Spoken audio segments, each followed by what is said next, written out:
Yeah, I can hear you, dog. I had to yeah, we live. I like to start the show live like this sometimes because I be doing crazy shit. I done got the wires crossed. This is why y'all see this flashing in my thing. Hold on.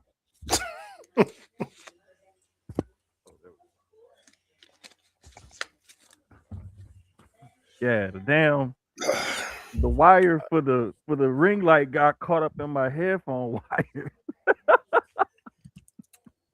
I tell you, never know what Dog, you're gonna get.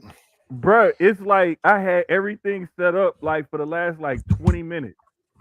And then I finally was like, oh, let me enter the studio and set the title and all of that shit, send the invite and all of that stuff. And then I was like, man, this air fryer is taking a long time to warm up these egg rolls, but you know how shit go. Yes, sir. But y'all also know how we like to get the show started, especially during football season. We only got a couple weeks left, so let's go ahead and kick it off. Hey, man. We The autumn wind is a pirate, blustering in from sea. With a rollicking song, he sweeps along, swaggering boisterously. His face is weather-beaten.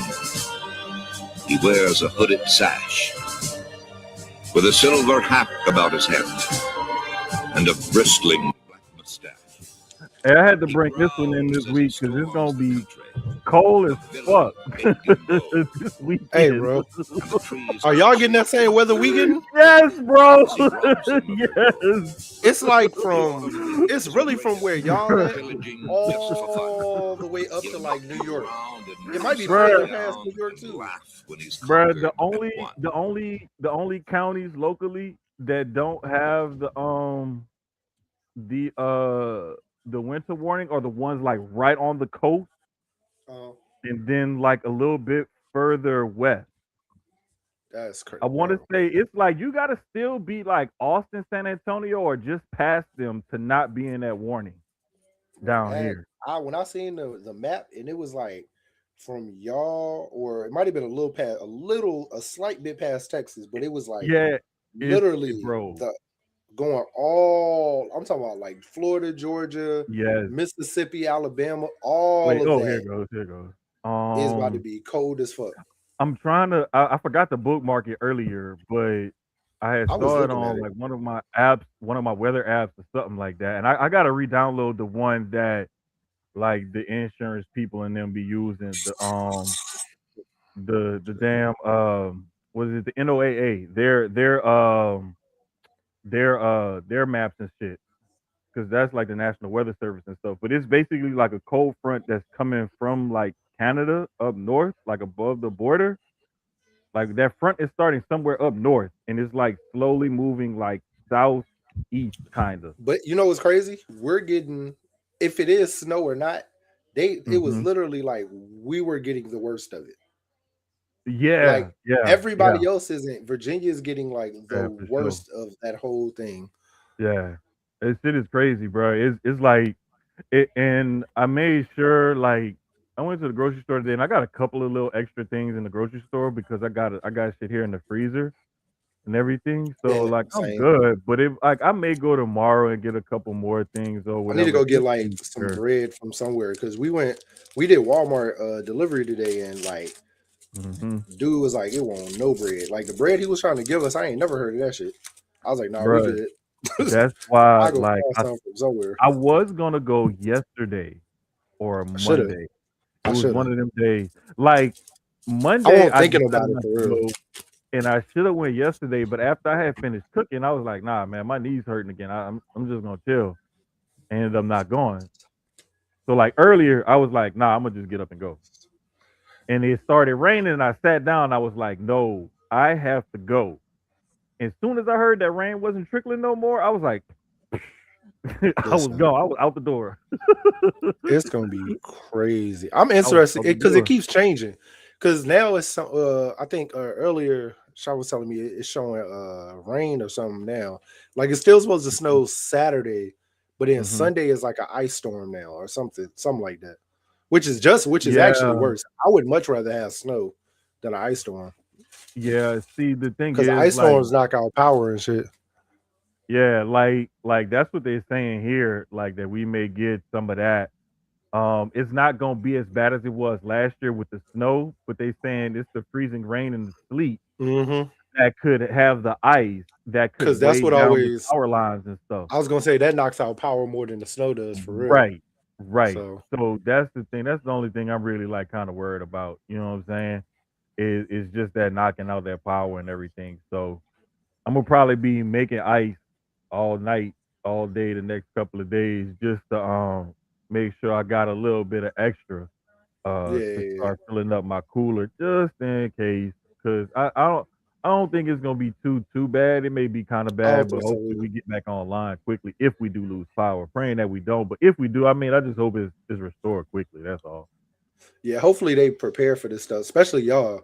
They prepared because I remember that last time there was no preparation and Bruh, the y'all the was out worst. without the last two times actually. I remember last year we were talking about Yeah, it, and then when yeah. y'all had that real big one a couple years ago, The um, one 2021 or whatever. It was yeah, 2021. That that knocked one, the entire grid out. bruh, that one, I didn't have power for a couple days. That one was just poor preparation on like the governor and all them because Exactly. Because they knew that one was coming and they bro, the just one last year seemed like it was worse than 24 or 25. I'm sorry, seemed like it was worse than 21. yeah, and they were And better I was like, prepared wait last a year at minute. least.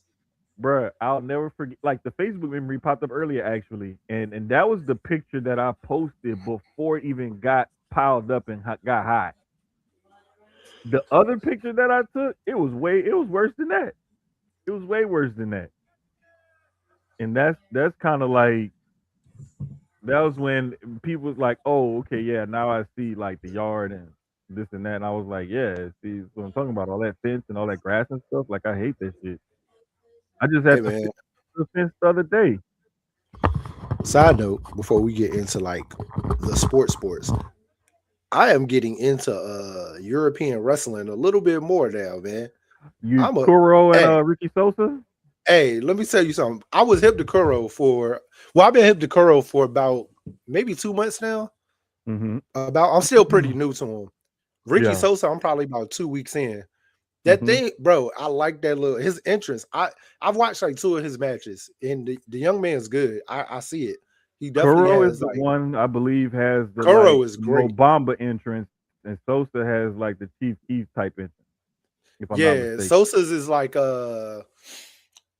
said it's a song. I was watching the interview a I little while can't ago. He said remember it was bro. I just was it's a song watching he it did in like the studio. It's yeah, and his is more original. And then hold on, I'm yes, looking right at it. Um if you go back to the chat and peep the videos though, like you could get those vibes from those two songs.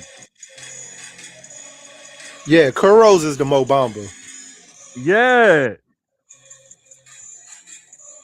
It's the aura with it. Like I'm watching it now. It's the way he like in the entrance, then he walk out smooth with it. Like, yeah,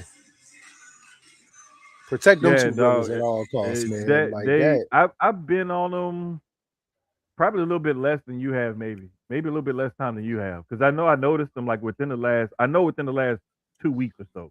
Yeah, they I know both it's been at going least 2 weeks, crazy viral right and now. I was Like, like, oh shit, like, and then I saw like clips of them wrestling, and it was one match that one of them had against. I don't know if they wrestled each other or if one of them wrestled another dude nah, or they something were like that. tweeting each other today though. I was peeping. I follow both of them One of on them the. had a match where his entrance was dope and his opponent's entrance was dope too. Mm, And I was like, oh, okay. But yeah, man, those two guys for sure, like yeah, protect those brothers at definitely all two guys that costs. I want to see. And I was happy also, while we in the weeds of it, I was also happy to see Darius make an appearance on TNA. I didn't see it, I didn't watch it yet because I'm trying to catch up on it. But Yeah, because he been signed with them for a I while. saw the clip. I saw the clip earlier, like a couple hours before Only we started. only thing I do not like about Darius joint, I just don't. I love UK drill music. I just don't like his songs, like his interests. I feel like if he Yeah. changed it a little, I Hmm. get the 0121 because this is it's the back home joint. Right. But that's the only thing I like him in his in ring. Like I think he's real dope. Yeah. He's another one that's him. What's old boy that WWE using right now? Leon Leon Slater. Slater. Like Yeah. UK has some dope young black talent for real. Bro, we saw Slater and Derice one-on-one Mania ringside. weekend. It was Mania Yes. weekend, right? Yeah, Yes, yeah, yeah. bro, at Ashe. Bruh. I remember. Then we saw Slater again at the GCW fourth rope for the culture thing. Mm-hmm. That was the match where you know how he does the hop over the turnbuckle and the post spot to the outside. Yeah. Okay, he like scraped the post and had a big ass red welt on his back, like early in the match, and wrestled the Mm. whole rest of the match with that big ass like thing on his back, dog. Here he go with that shit. Let's go, Pats. Nigga, go back to TikTok live. Damn it.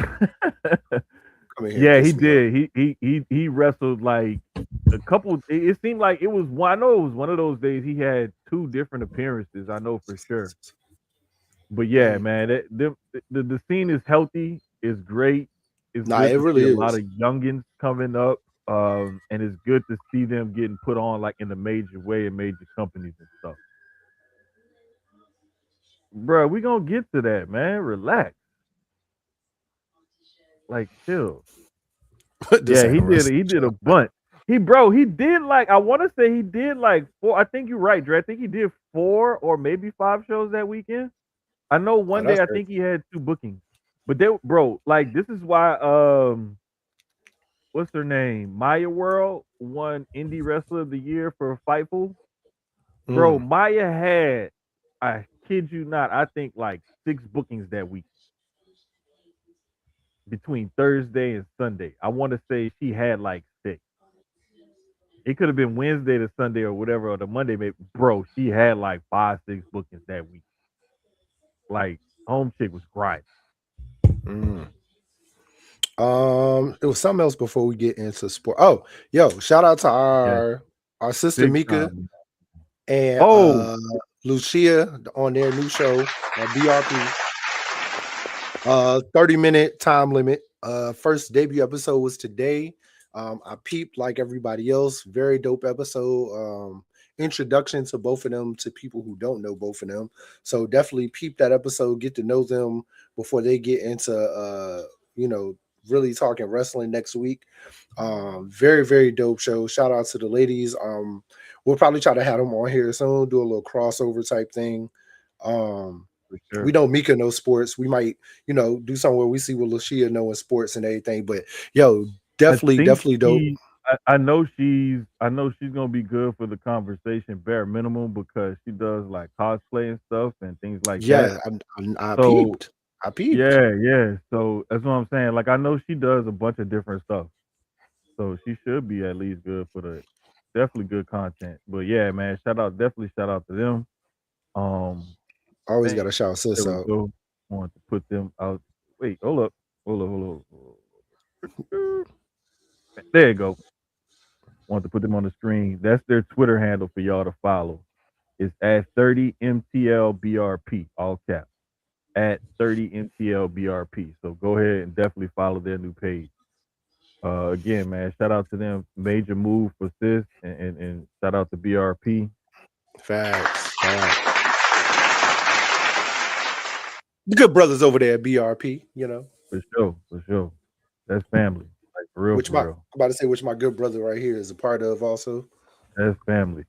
Like, but yeah, man, shout out to them, man. I can't wait to see what them girls got cooking because those ladies got cooking because I already know like they gonna be solid whatever it is that they do. Oh yeah, it's gonna be Um, fun every week. And I like that. I like that concept of like it gave me some ideas for some stuff I got coming up. I ain't gonna lie, I had text Mika and told her I might have to steal that 30-minute. Like I like because I'm like her, and you know this, like I go off on tangents. So I have like I got like somewhere I'm like 30, 45 minutes or something where I gotta like get everything out in that, it might be a little better. So I like that though. That 30-minute and then because I mean a lot of wrestling, you don't have to have these hour long, 2, 3 hour long shows when everybody's doing that. A quick little 30-minute mhm, recap. Like she said, they're not touching the mainstream or the Fed. So it's like AEW, International, the Indies. It is not something going on every week. So it's really Right. just like a little AEW recap. And if there's an indie show or something, boom, Hmm. in and out. So I like that. Yeah. Yeah. They definitely. And the good thing about it is like knowing them, Marty, what up, Marty? they actually watch those products and are into those products and go to those Yes, shows and stuff. which makes it way So better. that Way that better. to me is the best thing because it's not just people that's just, oh, let's put out some content. No, they're actually going to these shows, watching these shows, actively following this stuff, and so they'll be able to give you a much better insight than somebody who's just scrolling through Twitter and re Going off of what they see. regurgitating the yeah, regurgitating the same thing that they see, just wording it differently and posting Yeah. different pictures and stuff like that, videos or Genuine whatever. content from how Right, they feel and what they think and their right, thoughts. right. So yeah. Like Yeah, us. definitely shout out to them. Bingo. Speaking of, man, like, Final so, four. bro, we down to it now. I It's can't nitty lie. gritty time right now. There's only probably one team in this final four I saw being here, and Who that's that? the Seahawks. They're the only, and from me on my side, that's the only team I saw being here. Even though all four teams, I ain't gonna say the Rams. I think everybody had a different, probably NFC team at the end. Maybe the Bears, probably was the Bears or us, but um, I think for the most part, the general public for the most part had uh Pats and Broncos because of how the season's been going. Um, I'm not sure who I had AFC wise. It wasn't them though. I really had the Bills. I really had Bills Pats. That's what I thought it was gonna be. Um, that Bills implosion this season. I'm of Well, the I'm of the giving rope still, even though it was a great game with them and the Broncos. I felt like the Broncos should have dominated more because the Bills had less. Like they were missing so much. And it wasn't like it was like one or two. It was like a lot of key pieces on both sides of the ball. Josh Allen put the team on his back. Some mistakes were made, of course. He didn't have the best of receivers. And from that, Sean McDermott ended up getting fired. Uh, I understood that and don't understand that all at the same time. Because it's really been the same thing season after season. Injuries, mm-hmm. injuries, and injuries. So it's but it's an interesting final four. It's a cakewalk for the Pats. Because Jared Stidham, I mean, I'm glad you have faith in Stidham. No, he Mika, said he speaking has of the zero faith devil. in Stidham. Okay. I've read that wrong. I have zero faith in Stidham. He said Mika, you zero missed what faith. we gave you hella flowers. Mika, you missed it. Hell Hella yeah. flowers. Big roses. Sure did. Stidham, I don't know. Stidham might shock everybody. You never know. We seen Nick Foles come in and win a Super Bowl. Hey, So you never know. yeah, you really don't know. And my thing is the only difference I had here was I thought the Texans defense was gonna beat the Patriots. But I said if they end up losing, it was gonna keep turning the ball over. I've seen so many people talking about having And what different they did. I've seen so many different debates over the last couple of days about the Texans and D'Amico and CJ. CJ had a bad performance. I don't think CJ can duck this one. That was just a horrible performance. Horrible. We're in year 3, going into year 4 next year, and I don't know. D'Amico, I think we can give D'Amico. I don't really want to put it on him. He did great this season with what he had. He also went through a lot of injuries throughout the season. Starting running back went down early in the season. You've had receivers in and out. CJ hurt. Davis Mills came in and won them a lot of games and kept them alive. And then CJ finished it down the stretch. CJ, on the other hand, we might. I'm thinking another season or two, and we got to start looking at. First off, I know I was No, missing we're last not week, gonna but we ain't gonna do that. It's a whole new week. we're not We ain't got gonna nothing to we're talk not about. gonna look at we're not gonna look at here's the thing, because I've seen this and Because I've next gone season, back and forth with this about a bunch of Texans fans this week. I've and seen last. that a lot. A lot of people were debating on that. So he was ass in 2 playoff games. One they was able to fade it, the other one they wasn't. But I also tell people, okay, yes, but look at all the changes that he's undergone in his first 3 seasons. Stand by the fact that the Texas play Davis. And here's another thing. No, they wouldn't have. He sound like one, huh? To be a Mills fan. There's a lot of them out there that's like that in the Texas fan base. Like the I mean, it's a fan lot of base, people that probably feel that way. bruh, is I crazy. think Mills is a better game manager in a sense, as far as like not. Yeah, the thing is, bruh, I keep telling people if he was so much better than CJ, he would be playing. No. CJ's better. CJ's the better option. But I'll say it's always sometimes one quarterback can do, and we saw it when Davis came in this season. It's and we saw it with the Ravens too with what's his name? Tyler Huntley. Yeah, with Tyler Huntley. It's just certain Mhm. things they do in the offense. They come in a little calmer, and the one thing that's in their mind is don't turn the ball over. Mhm. No matter what you do, manage Yeah. the game and don't turn the Mhm. ball over. So where your starting quarterback should have that same mindset, of course, Yeah. but sometimes they don't. So it's that backup is always coming in with a little more instead of that urgency. Damn, that Mhm. was good. I didn't think about that. Tyler Huntley is definitely a great example of that also, where they understood, just like Davis Mills. If do I think the game might have looked a little better? Maybe. But sometimes CJ does things that not even sometimes CJ does things that Davis can't do, especially with his feet, that Mhm. extends the field and the play and keeps y'all in. So it's it's always gonna be a talking piece and a think piece. So Yeah, people gonna always talk about it and everything. And like I tell them, like if he was that much better and he was gonna be that guy, he'd be in the game. He'd be the starter. Because even though CJ was the number 2 overall pick, his salary isn't prohibitive of them putting his ass on the bench if they had somebody better than him. exactly. There's a lovely sighting. So yeah, he I came just saw through. that. And so it's like I So what just up, brother? it's just funny to me, man, when people be saying stuff like that or they feel or believe stuff like that, because I'm like, if the motherfucker would have played better, he'd be in there. And this is why we need to talk about Josh Allen, because he was ass in that game. Was he He, ass though?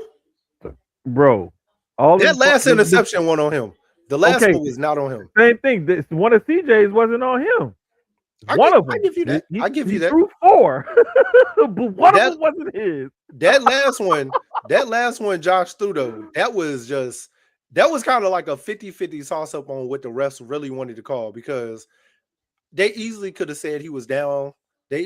As they called it, it was an interception. Mhm. It was one of them Yeah. 50-50 joints. Like, I see Josh put it where it needed to be.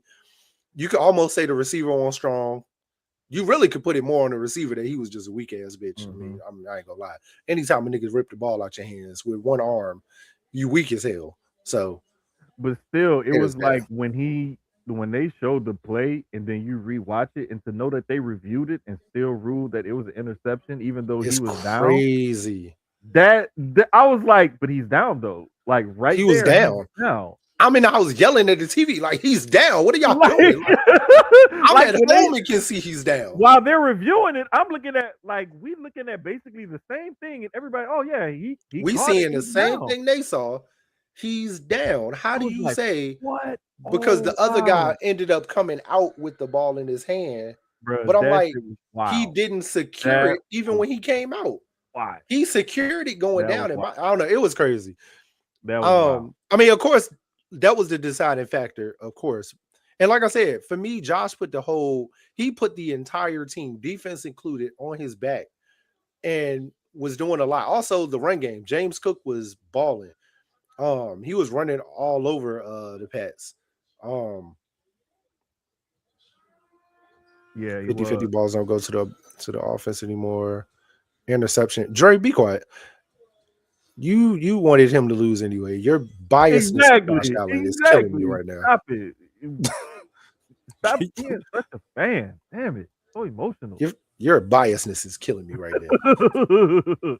Nah, James Cook been balling since last year. If you really ain't realized, people forget he came in third in the rushing race last year behind Saquon and Derrick Henry. And the And then crazy this thing about year it he was cooked even more.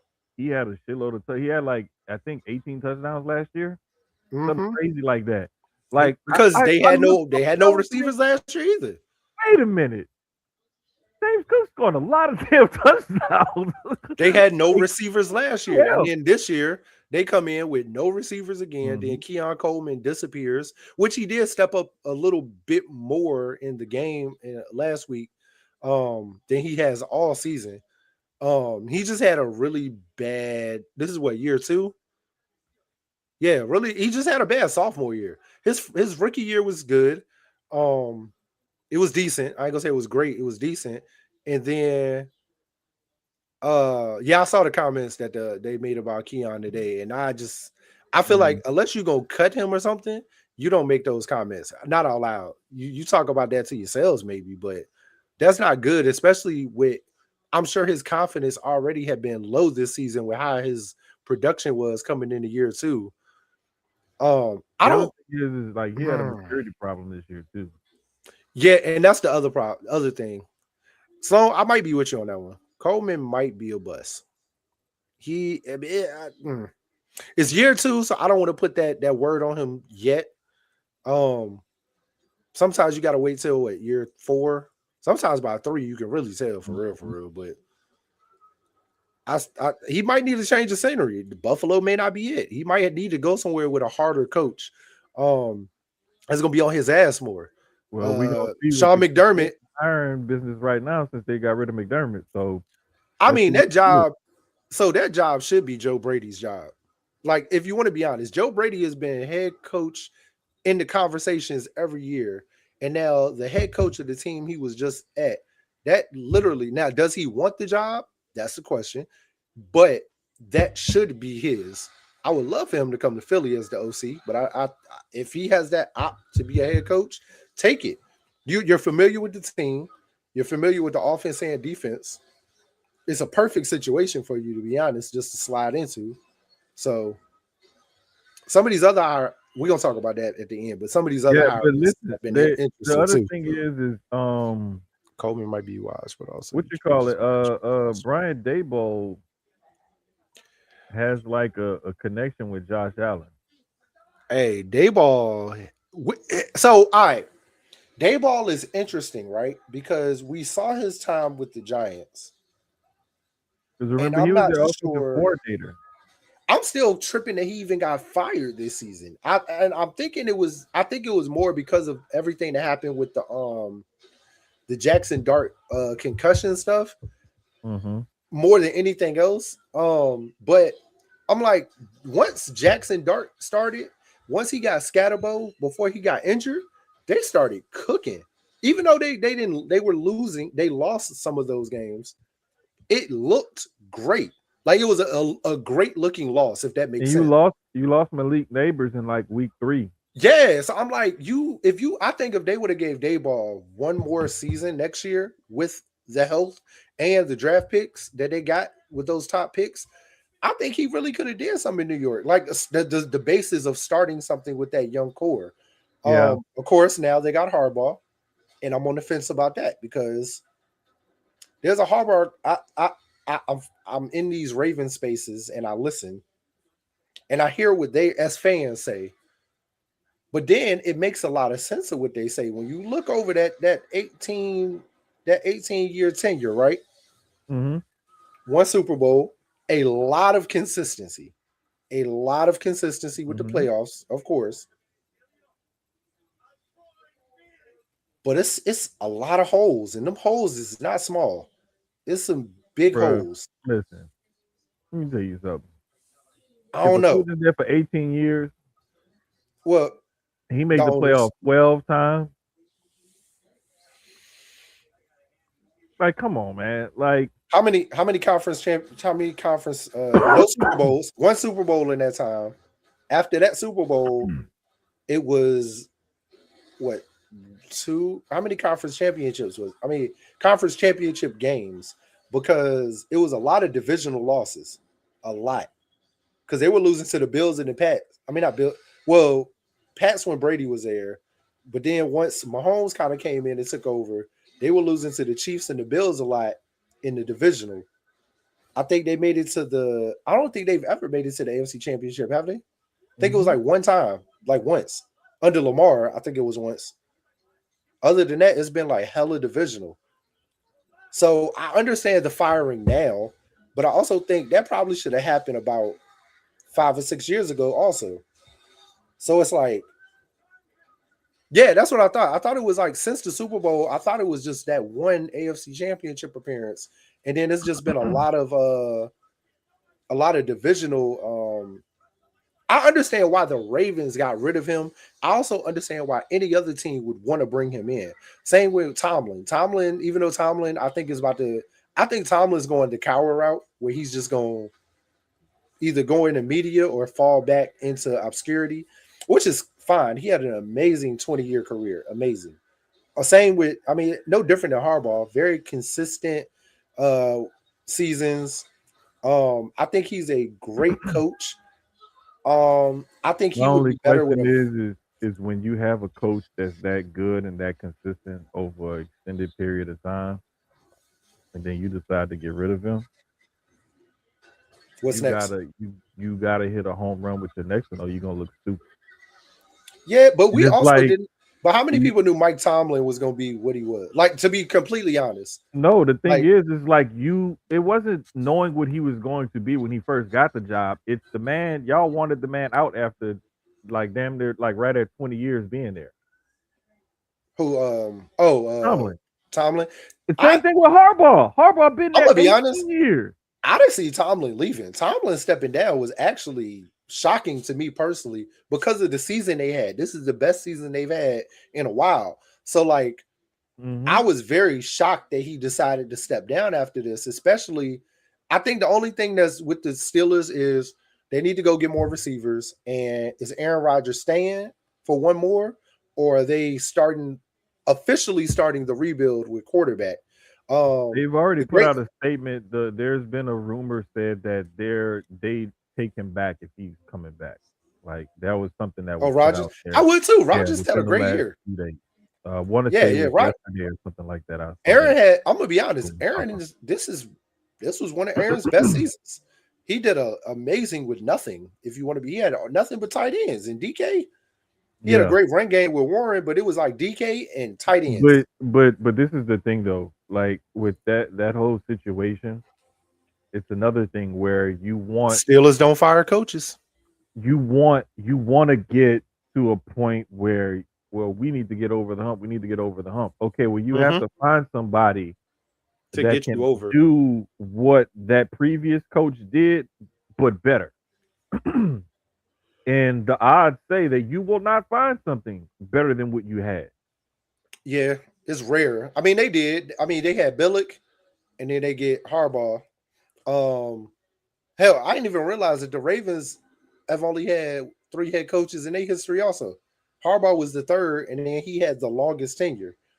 Billick had the second longest, and then the first coach was only there for like a season and a half or something like that. Mm-hmm. And then Billick came in, and then Harbaugh's now. So this is only their fourth head coach. They also are new to, just like the Steelers. Steelers only had 3 in there.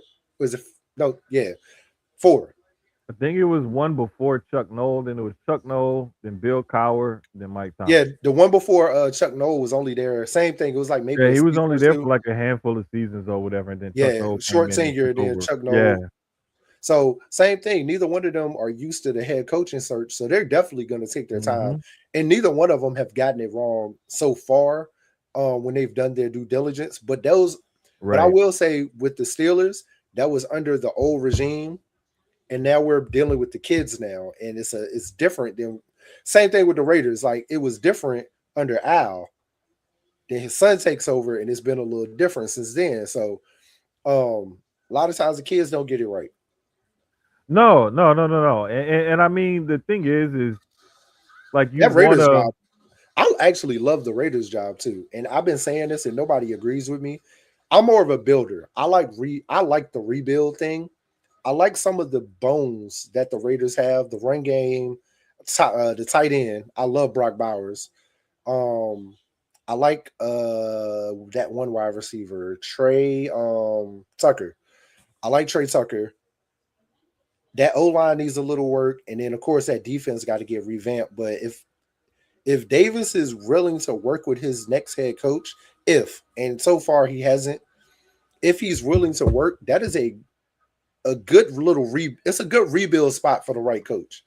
The right coach and GM, because it's got to be a team effort, of course. But Yeah, I just think that all with all these openings and stuff, if it's a the lot. teams make the right Miami, hires and whatnot, like there's gonna be some turnover and whatnot. We that saw Miami one is earlier, I weird. know it was yesterday that Mike McDaniel was gonna take the OC job with the Chargers now. I'm not mad at him for that. I'm not. So, because if you believe the report that came out, I believe it was Sunday or Monday, he was actually they said that he would take a more attractive OC job if he didn't get offered the right head coaching position. Which makes sense because if the rate, I mean, everybody knows the Steelers and the Ravens are probably the best two in Atlanta. So once Atlanta came off the board and then New York came off the board, well, New York also. Um, so you got Steelers left and you got Ravens. If he didn't feel confident coming out of those meetings, then it was okay. We got the Chargers, we got the Eagles, we got OC jobs. Those are probably the best two OC jobs on the market as far as what I could see. The Giants one also, but I'm pretty sure Munkin is coming in. I think the Giants are going to end up bringing Munkin in at OC. The Seahawks OC job could be open because I'm pretty sure Kubiak is going to the Ravens. I'm pretty sure that's what they're waiting on. Um, so then the OC job for the Seahawks is about to open up. Mm-hmm. It's a lot that's out there that's interesting. I like them. I don't like the Miami job too much because of the Tua situation. And I don't like Cleveland because of the ownership, Here's not the the thing team. I with like Miami Cleveland. and I love Cleveland for the team though, a with lot. Miami and Tua,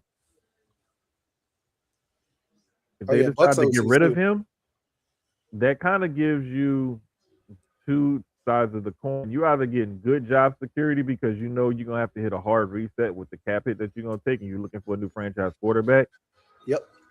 or you could be in a situation where they're gonna be like, look, we really want a certain guy, but he's not available right now, so we're gonna hire a bridge coach to And get that's us what through these next couple of shitty seasons. and that's really with the Green Bay defensive coordinator that they hired. That's really what he could be. He really could just be a bridge until they find who they want in college or in the NFL. And that's what happens a lot. We've seen that with the Patriots lately, Tennessee. Speaking of Tennessee, I'm gonna ask you first. How do you feel about the Robert Saleh? I heard a lot of different opinions last night in a space Mhm. I was in. Some good, some bad. A lot of different insight that made a lot of sense. But what do you think about that? If you have if you have some solid defensive pieces and you hire a defensive minded head coach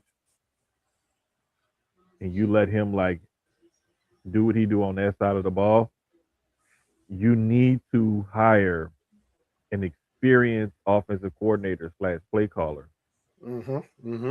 Agreed. to be on that side of the ball, I think right? his OC, which they said it looks like is going to be Dayball if he doesn't get the Bills head Hmm. coaching job, he's So probably going to Tennessee, and I like that for Cam. Because like I was saying last night, Cam is if anybody who's paid attention to Cam since high school, to be honest, Cam don't need that much coaching. Like Cam coaches himself, if you want to be honest. Like Cam is 100% behind his own development, and whatever coach comes in adds on to that, like that he's had. Hmm. But he's 100% about his own development and learning and getting better and stronger and all of that.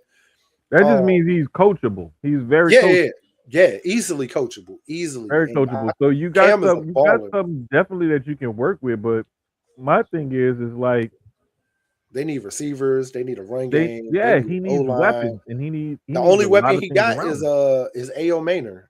A.O. Maynard, and I said it was so crazy when the draft happened. I Tajay Sharp remember at running back is decent, but it's like ain't got nobody to he. block for him or nothing. I So think Tajay is gonna be good as a number two back. oh yeah, They that's what I'm still saying. need a But you got a solid, weapon though. You got somebody you can use yeah. in certain situations and stuff. And then like I said, I also like the two tight ends they got. I can't say the Oak. I can never say that one boy name. It's an African. Who I think is his name. Hold Yeah, I on. like him. And then Gunnar Helm. I like Gunnar Helm too. So they got two good tight ends. They got a solid number two running back with Tajay Spear, and then they have a number one wide receiver in Alec Ao Maynard. Um, I like him. He's a dog. I definitely said when they picked him last year in the draft, that was Mhm. a steal for them. He had a great rookie year. Now take this top pick, go out O line, address wide receiver, get some more defensive pieces. I think you definitely got to address the offense first, in my opinion, because the first round of this draft is super. It's really mixed from what I've seen in the mock drafts. There's a lot of wide receivers. Mhm. There's a lot of D linemen, very very small on O linemen. I think I seen like maybe three top names were on the O line board. Lots of defensive linemen, and then a ass load of wide receivers, and it was like Yeah, maybe two tight ends. but just getting back to it though, like these coaching openings though, I'm more interested in seeing how the coaches balance themselves out. Because Yeah, if you get an offensive minded head coach, I want to see who your defensive coordinator is going to be. I mean, I'm hmm still interested in who you're going to install on the offensive side of the ball, of course. but I want to see like how you build your Because staff even if and you're everything. offensive minded, you still, unless you're going to be the OC and do all the play calling, you still got to bring in, like you bringing in an OC that's just as strong as you, or somebody that's not as strong as you, and they're a little You weak, want to bring so in you somebody can that kind of puppet complements them. you, Exactly. that has your style, that can run your style of offense and have the same kind of philosophy at least, and then Because y'all can let's work say together.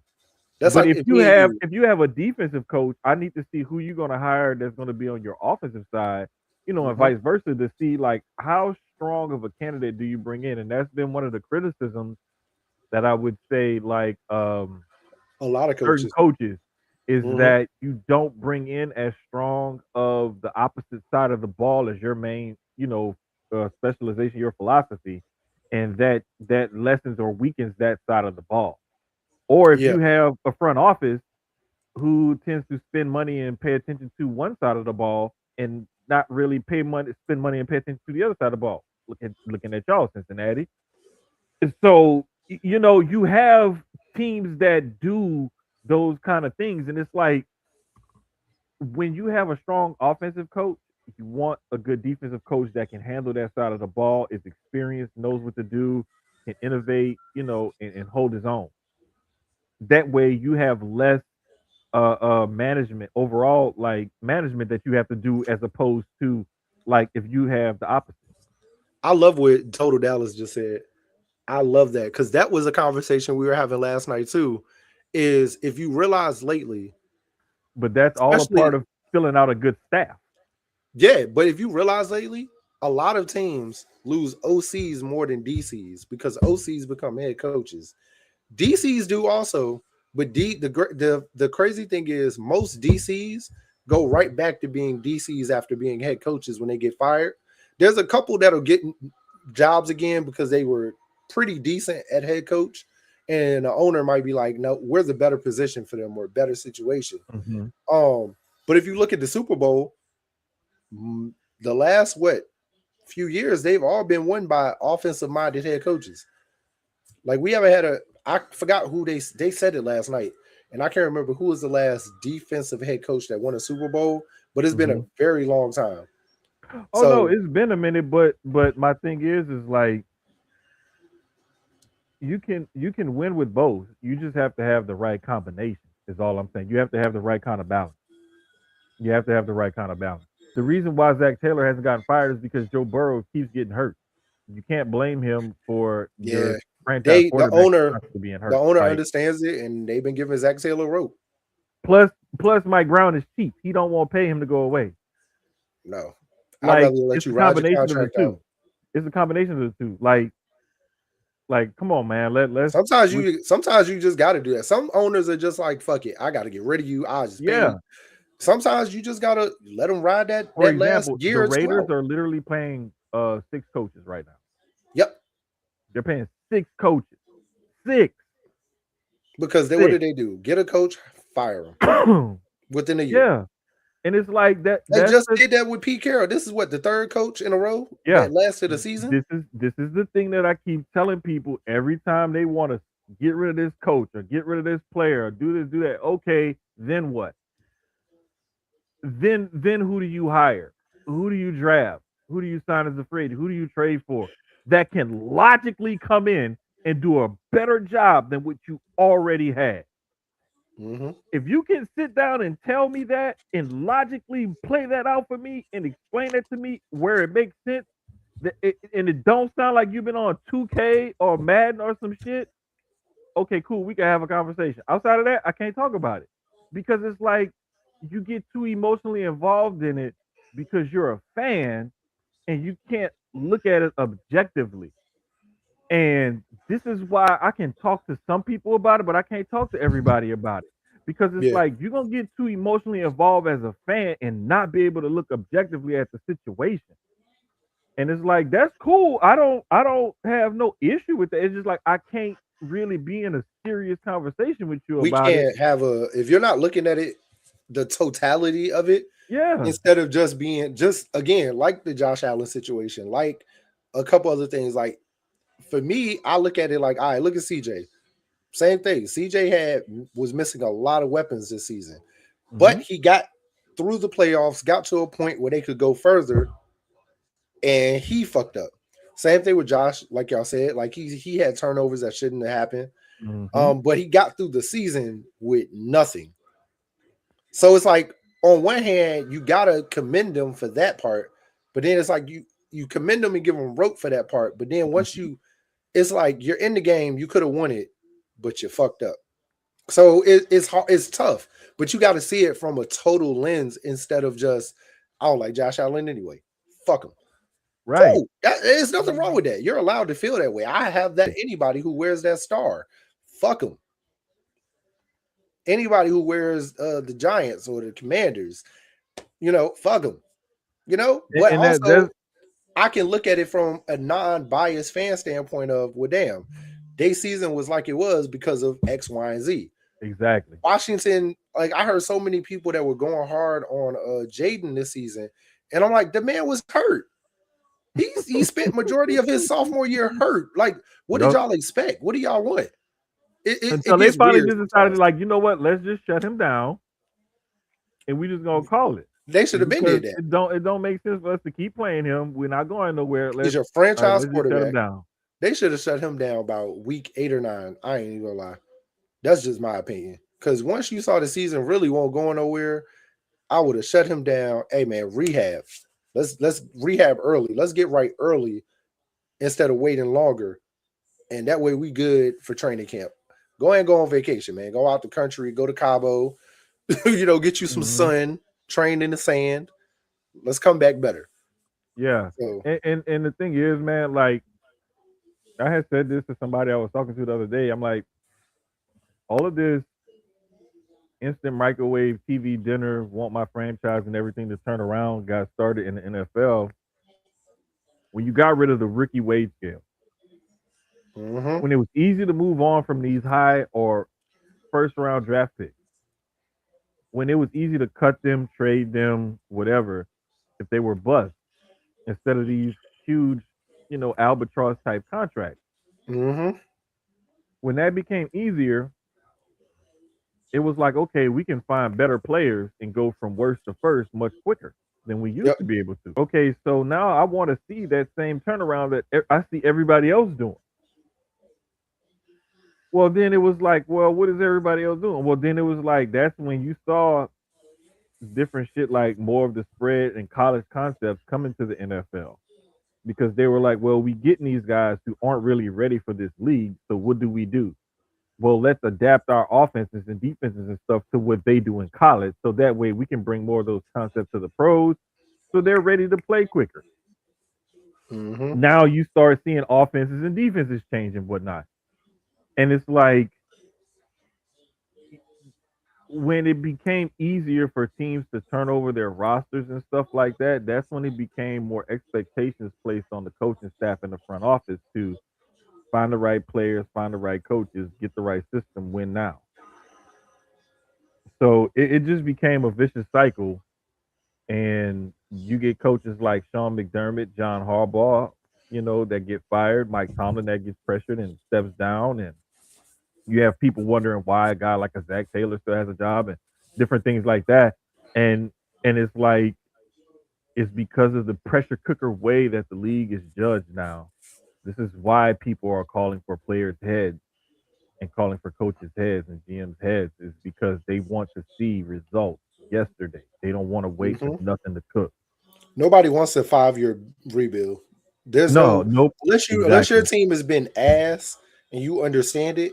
Other than that, people don't want to see a Steelers rebuild because that's what they should be in right now. They really should be in a rebuild. They should have been in one. They've really been in one since Ben Roethlisberger left. We saw the Patriots just go through a quick one. They went through about a good. They had, after Bel. This is what season 2 since Belichick been gone. I believe it's three, two or three. I can't remember. I'm gonna have to look it Like up. I think so. I think it's like 2 or 3. No, it's 2. Because last year they had this is Vrabel's first year. Because which one And they call it had was that. I think they only had that 1 year under Mayo. yeah, Mayo last year and then Vrabel this year. So they're in year 2 since he's gone. So they had a quick turnaround. I don't think the Ravens are in rebuild. They're just in revamp. The Hmm. Steelers may not be in the Steelers honestly may not be in rebuild. They may I think they might slightly be in revamp. Miami is in rebuild, whether they want to believe it or not. Cleveland's been in a rebuild since they got in the league.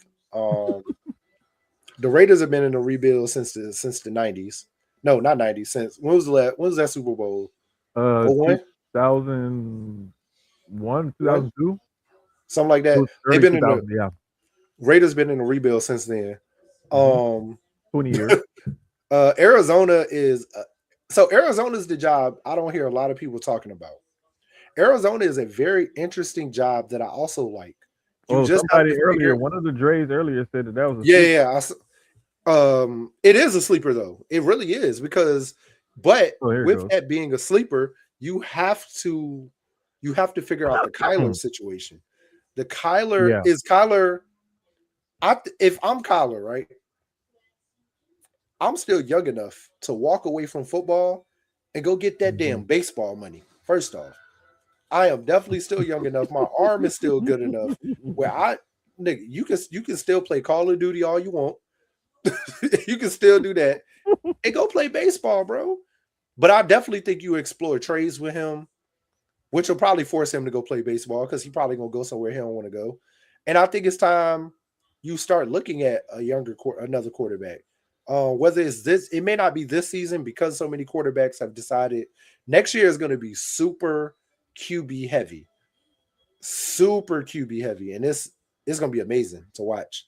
Um, a lot of wide receivers because you got Jeremiah Smith that possibly could come out next year, his junior year. You got Ryan Williams Hmm. that possibly could come out next year after his junior year. Yeah, it's gonna be. I can't wait till we get to next season already. That draft is gonna be phenomenal. Um, but there's not a lot of quarterbacks this year, so it's as each quarterback has decided to fall back and be like, nah, I'm gonna wait. Now a lot of these teams are looking at different positions now. Now it's like maybe I got to keep the little quarterback I got, or I got to see what's out here in free agency because I would use this top draft pick on a wide receiver now, or a D lineman, or another key position that they need. But I do like Arizona. I like Arizona because they just need the right coach. Kyler needs the right coach to get into his head. That defense, the offense is there. I like Trey McBride, Maserati Marv. The run game is pretty solid too. So, just Hold up. as Wait, he said they saved 39.5 million, bruh. They also gonna have a $53 million cap hit. so that pans out to 53, 39 and a half. It's not that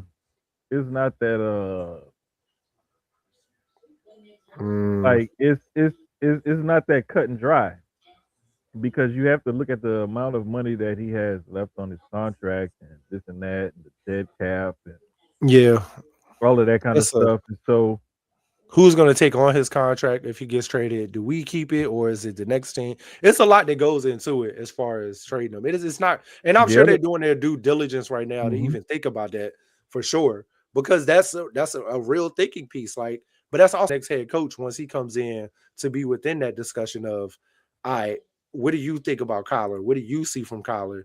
Do you see Kyler being somebody that we can continue to build around going forward? Is he our franchise guy? Or do you think we need to move on? You know what I mean? So I'm it might be time to move on from Kyler. And let's figure something else out. Third overall pick in the draft, right? With no quarterbacks. After Mendoza, it's like you got Nussmeier. Ty Simpson. Did Ty Simpson move up the board with everybody pulling out? Yep. Because I think Ty Simpson slid a little. He was very top. He was they had him in the top 5 discussion for a while. Oh yeah. And then he started sliding. I'm not sure what happened. I'm sure it was like play and stuff like that. I think with less quarterbacks, he's gonna slide right back in now. Carson Beck is still there. I still think Carson Beck is a second or third rounder, maybe fourth. His age, of course, is going to play a factor. But then we see with Bo Nix, that age don't mean shit. It's all about how you play on the field. Yeah, and I keep telling people that, like... And I seen so many people say that about Bo last year. He's too old. I remember I said it. Denver was the best place for him to go. That was a great situation for him. All he had to do, and you can tell... because, like, you saw the reports early last season of him and Sean Payton going back and forth, whatever, right? And then you started seeing him, like, really lock in. And that's when they actually took off last year. And I kept telling Dre all offseason, I was like, hey, bro, if Bo Nix actually locks in with Sean Payton, he's going to totally avoid a sophomore slump. Yep. And you're going to see him play a hell of a lot better this coming year. Look what the fuck happened. Same thing like I was telling when I realized, because I didn't even realize, like, for example, Marty, I didn't even realize Marty was a Patriots fan. I knew House was. I didn't know Marty was. Oh, yeah. Oh, trust me, I knew. And we was talking, he was like, man, Drake, man. He kept being mad that they traded Joe Milton. I remember. We were in the chat. We was all in the group chat, and he was pissed. So now that's what's funny to me. I'm glad you said that. As I go in the chat right now and remind him of this. No, because the thing was I was like, bro, you really need to relax because you got a good quarterback. Man, I don't know. He's like Drake made ass and da-da-da. Joe Milton was already. I said, just watch. Just wait. Just watch. And look where we at. Drake May about to be in the Super Bowl. Look, just the other day, I had saw something or somebody said something. Now that I think about it, House was mad too. I don't know if I know. I know. House was another. I know. I've had this same conversation with both of them this season. They were pissed. I remember now. Both of them. Very. And I was like, hey, bro, I'm trying to tell y'all, relax. Y'all gonna be fine. They're like, they said Joe Milton to Dallas, da-da-da. That's our backup. That's our future right there. And he may have been. You never know. But Drake May said, hey, I'm still here. and look where we at. Okay, so I agree with this. I agree with this statement. I thought Dante Moore going back to school was stupid also, especially when Dylan Raiola decided to go there, even though Dylan may be out next season with his injury. They And it say also he's gives, probably redshirting. yeah, because of The they're going to last give him a thing I read about medical, that situation, I believe he's expected to redshirt. which is smart. It gives that way Yeah, Dante don't got to look over his shoulder. right, It doesn't really mess Dylan's right, development up in a sense. And then right, they don't have to worry about their quarterback going into that next season because right. they got Dylan. So I low key did the same thing on NCAA. I love bringing my video game stuff into this. Uh, what? Hey, look! Once the portal opens up, Yeah. I I got old boy from Michigan. Shit, what's his name? Oh, the quarterback. I can never Gosh, I think of that can't young think of his man's name. Number one recruit in the country. I know what you're talking about yeah, though. but I got him in the transfer portal Mm-hmm. behind Julian Sand. So, and he actually ended up hurt. So I redshirted Julian Blake Sand. Underwood. Yeah, Drake Underwood, and then started him. Um, hold on. So the thing with Trinidad Chambliss, right? They fully denied him, and he is And going into the draft. and the thing is I keep telling people the reason why he fought so hard to come back for another year is because the information that he's been getting is that he's not going to be a high draft pick, even And with it's all mostly these. because, and I think it's mostly because of the time he had in JUCO, and then this he only had one like division D1 year. So it's Right. like Because last year I I like believe he Chambliss was though. I can't remember what school he was at last year. He was at like James Madison or like It was some D2 school or something like that. I forgot where he But was at, but they won the championship. I they know won the that. He was championship and everything, but then he won the D2 Heisman. Didn't know they had that. right. He came up to this level, D1, and played well after Simpson got hurt. Yep. Well, the thing is just like with Anthony Richardson, when Yeah. they don't have a lot of tape on you, they're unsure of you. Anthony Richardson just had freak size and athleticism. So And he had a he, great pro day and yeah, all he of was a that. get off the bus type of guy and a combine guy where all of his workout numbers and stuff are going to look impressive. But it's like, dude only started like 20 something games in high school. Got to Florida, only started 20 something games in Florida. So he's only really played 40 something games of And you high never level football and if you you never know. combine high school and college.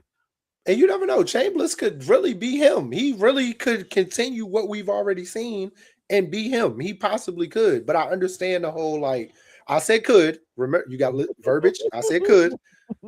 I mean, we never know. You honestly never There's know because always there's a a chance. It could yeah be because there it could be some of these 3%, quarterbacks. it could be 90%. I'm not gonna lie. We've talked about this and you said it. Look at Archie. Archie comes from a lineage of fucking amazing quarterbacks, and he played more like his daddy when his daddy was a wide receiver. So Bro, like all I know is Archie knew I need one more year because this that if I was gonna go in after this, but I'm the not a other first thing round pick. too is like when you look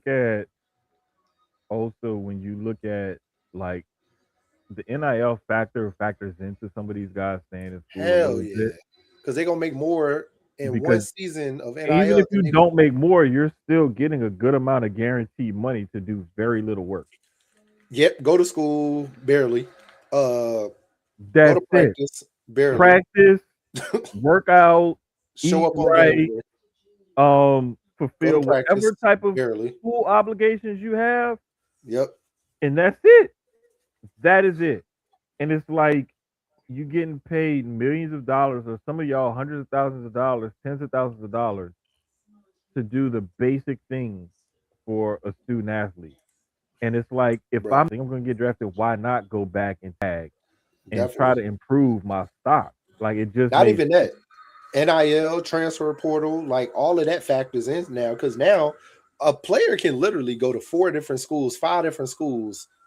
Their entire like literally every season they can be like, oh, got my money from y'all. Time to go on to the next one. Like because some of them NIL deals are only for one um year. They're not I even full. Like believe there's one school, Duke is suing their quarterback, Darian Mensah, I believe is his name. oh yeah, because he's leaving. He violated the contract. Um, some people are upset at Malachi Tony from Miami for entering the portal. Bruh, I'm Um, pissed. I am pissed. there's also like Unless he comes to Ohio State, then I oh understand. gosh, I can't remember the kid's name. TJ something. He want to go to LSU too. I saw that. I saw that was TJ. one of the schools. No, it was like That Tony, Florida. It was no, I want to Florida, say it was Ohio like State. Florida, Ohio State, and like Penn State or some shit like that. Like it was three different. I can't remember what kind of schools, but it was three different schools. I ain't gonna lie, But Malachi Tony is him. As long as he got the right quarterback, he is mhm. him. Yeah, He's a but game changer. there's just like there's just like a lot going on. It's And hard my to thing rebuild when you got my thing, players doing that. yeah, but my thing is like the NCAA allowed this to happen because they lost it in court, and they just decided to have hands off ever since they couldn't get their way from the beginning. And ever Yep. since they decided to be hands off, now it's the Wild West. And now it's like, oh wait, we have to do something about this. And then the coach is changing schools and stuff now, and it's like, wait, we gotta do something about this. They just need to come up with a system and a schedule that mimics the NFL.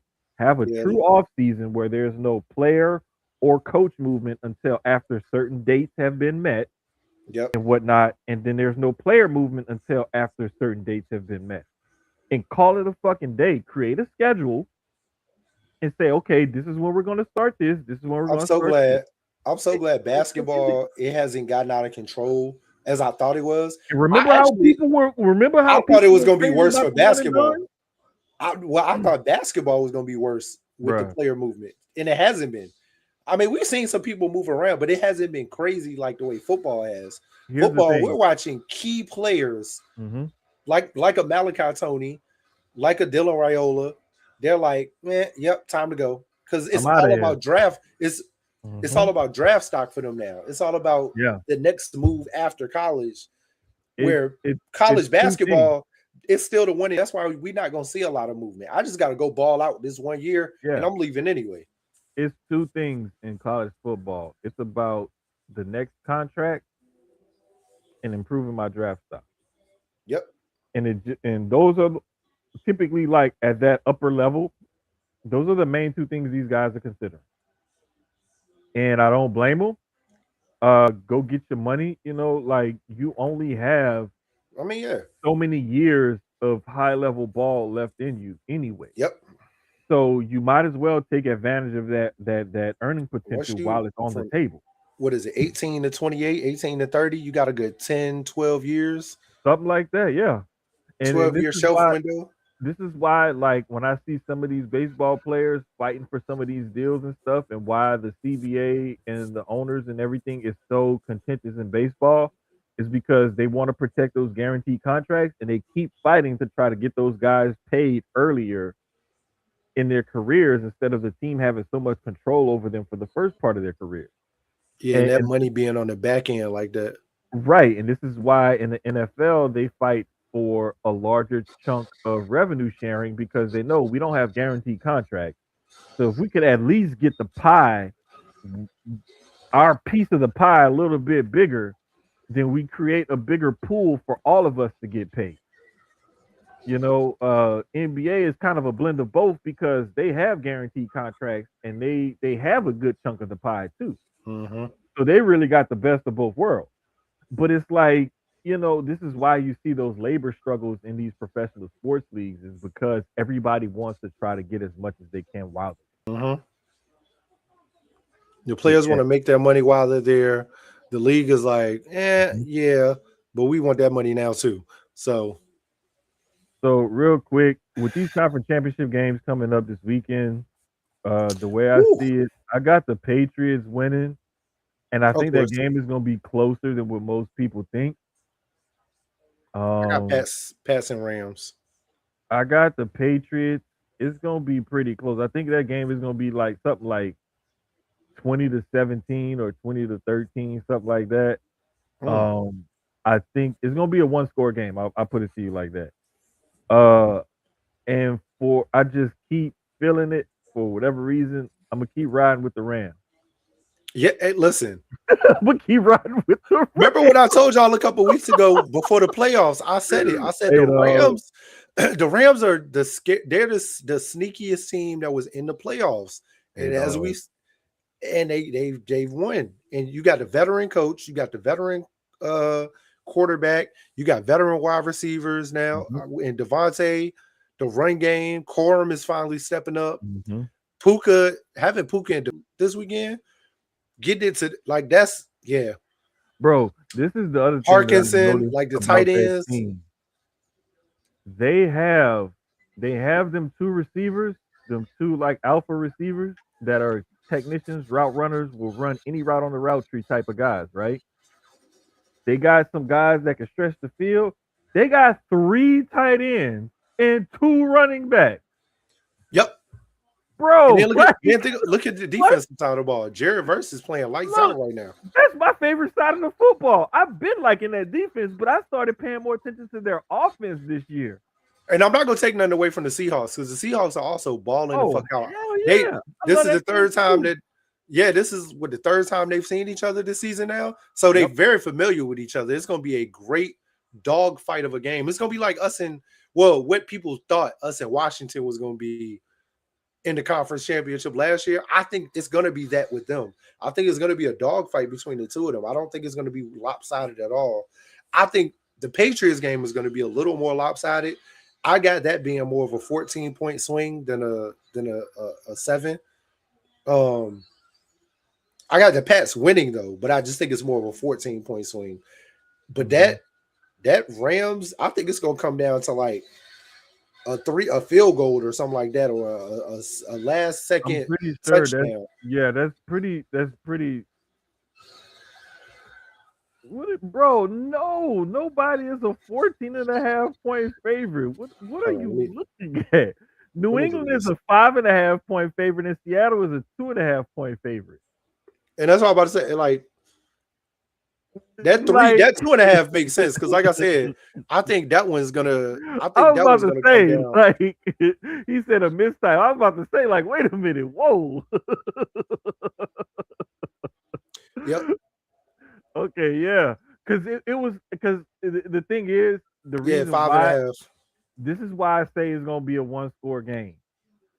That Broncos defense is nasty, and they're gonna hurt Drake May. They're gonna confuse him and whatnot, and they're going to see. This is the problem. You trying to do cardio while you while you trying to be in the chat. Just do cardio and listen, fool. And then look, this one he gonna try to take up for him. 4+1 = 5. You know what? Both of y'all can get the hell out of here. But nah, man. Like the thing is the books have it at 5.5, and I feel as though Jarrett Stidham isn't going to turn the ball over or anything, and they're going to have a game plan for him that's going to be simplified, take Very advantage of his game strength. manager. He's not going to chunk it, 60 yards down the field to some deep ball or nothing like that.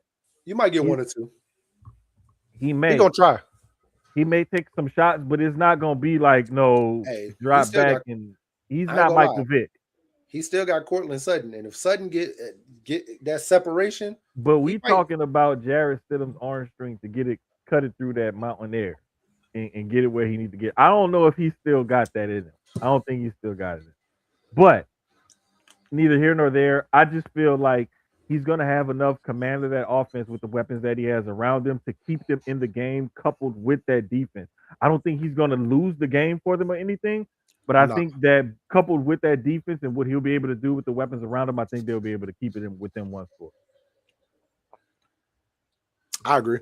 I agree. It's gonna be good games this weekend. I will say Oh, that. for sure, Unlike that national championship game that pissed me off, boy. brother. Good Hey game. man, listen. It Good game. it was a good ass game, and I was glad Miami was able to fight back and make a game of it. Yes.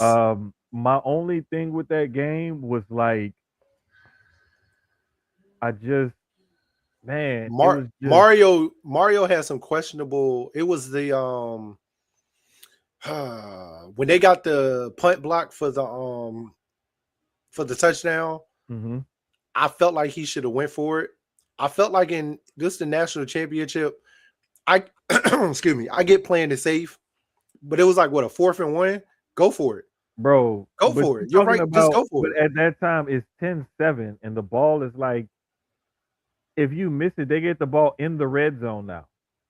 I mean, they're gonna score Like either way. you don't do, you punt the ball. You do exactly what they did. You punt. You don't go for a 4th and 1 that deep into your own field. Hell no. The fuck?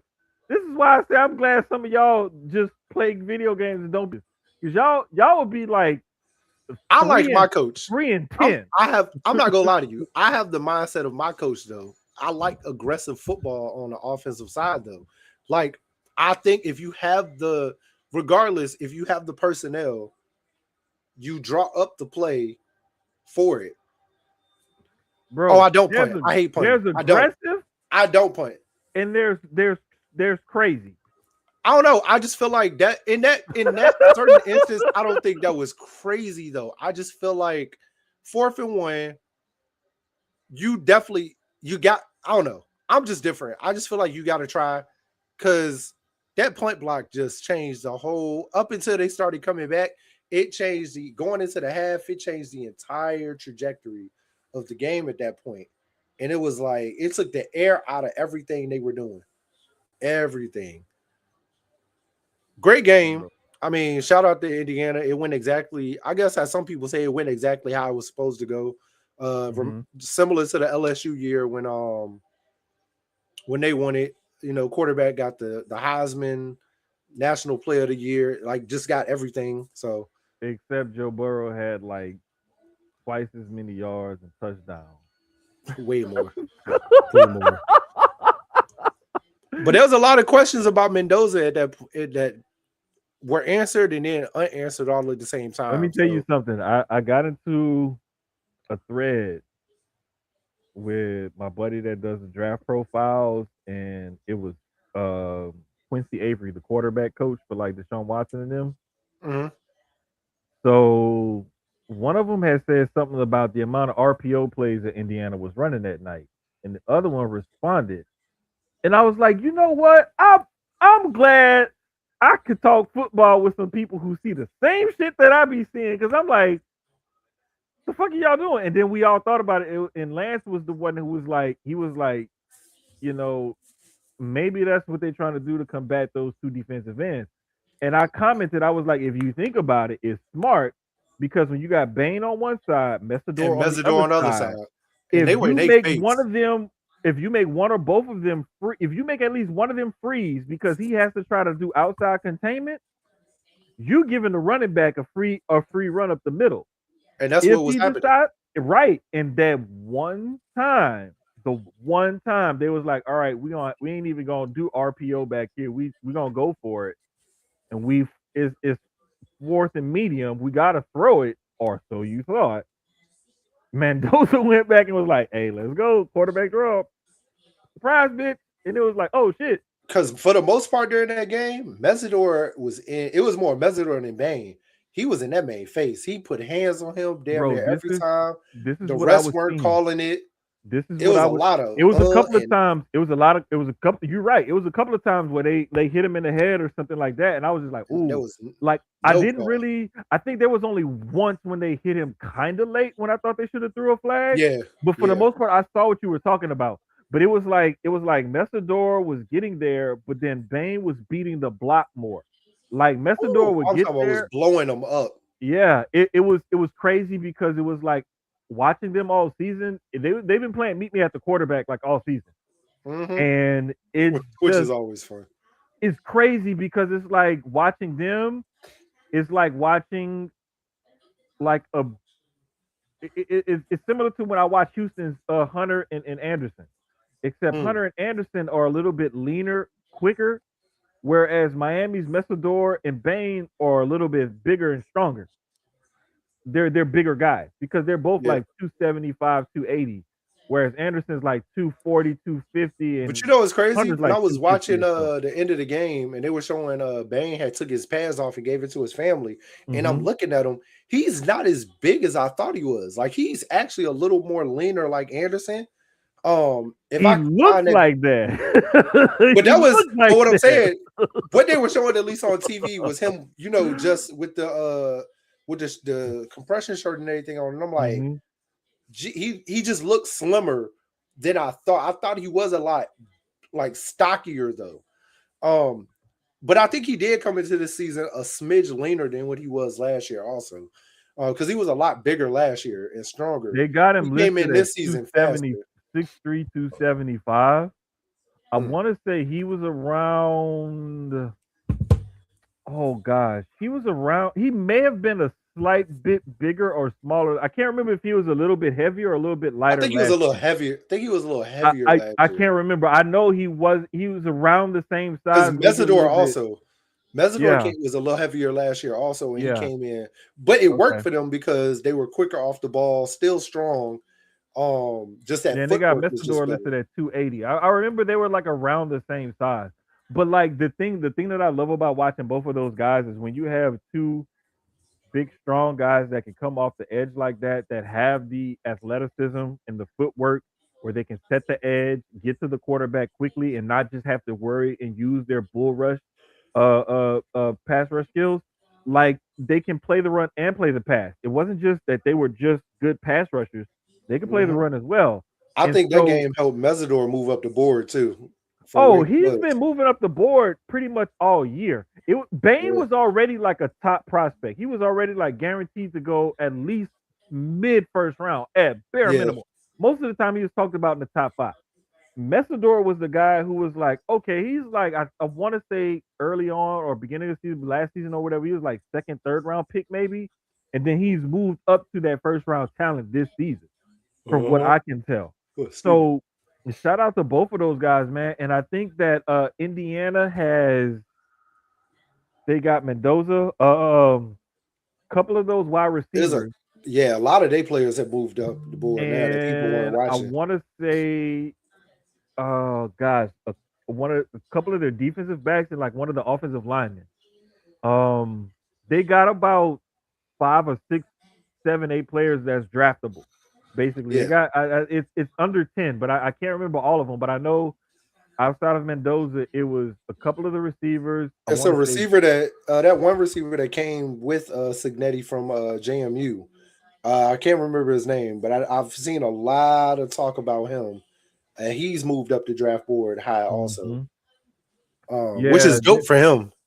there's a couple of them, man. But it's like I'm loving that we got to see, the full scope of some of these guys play, and we're getting to know them a little bit more with these college football playoffs.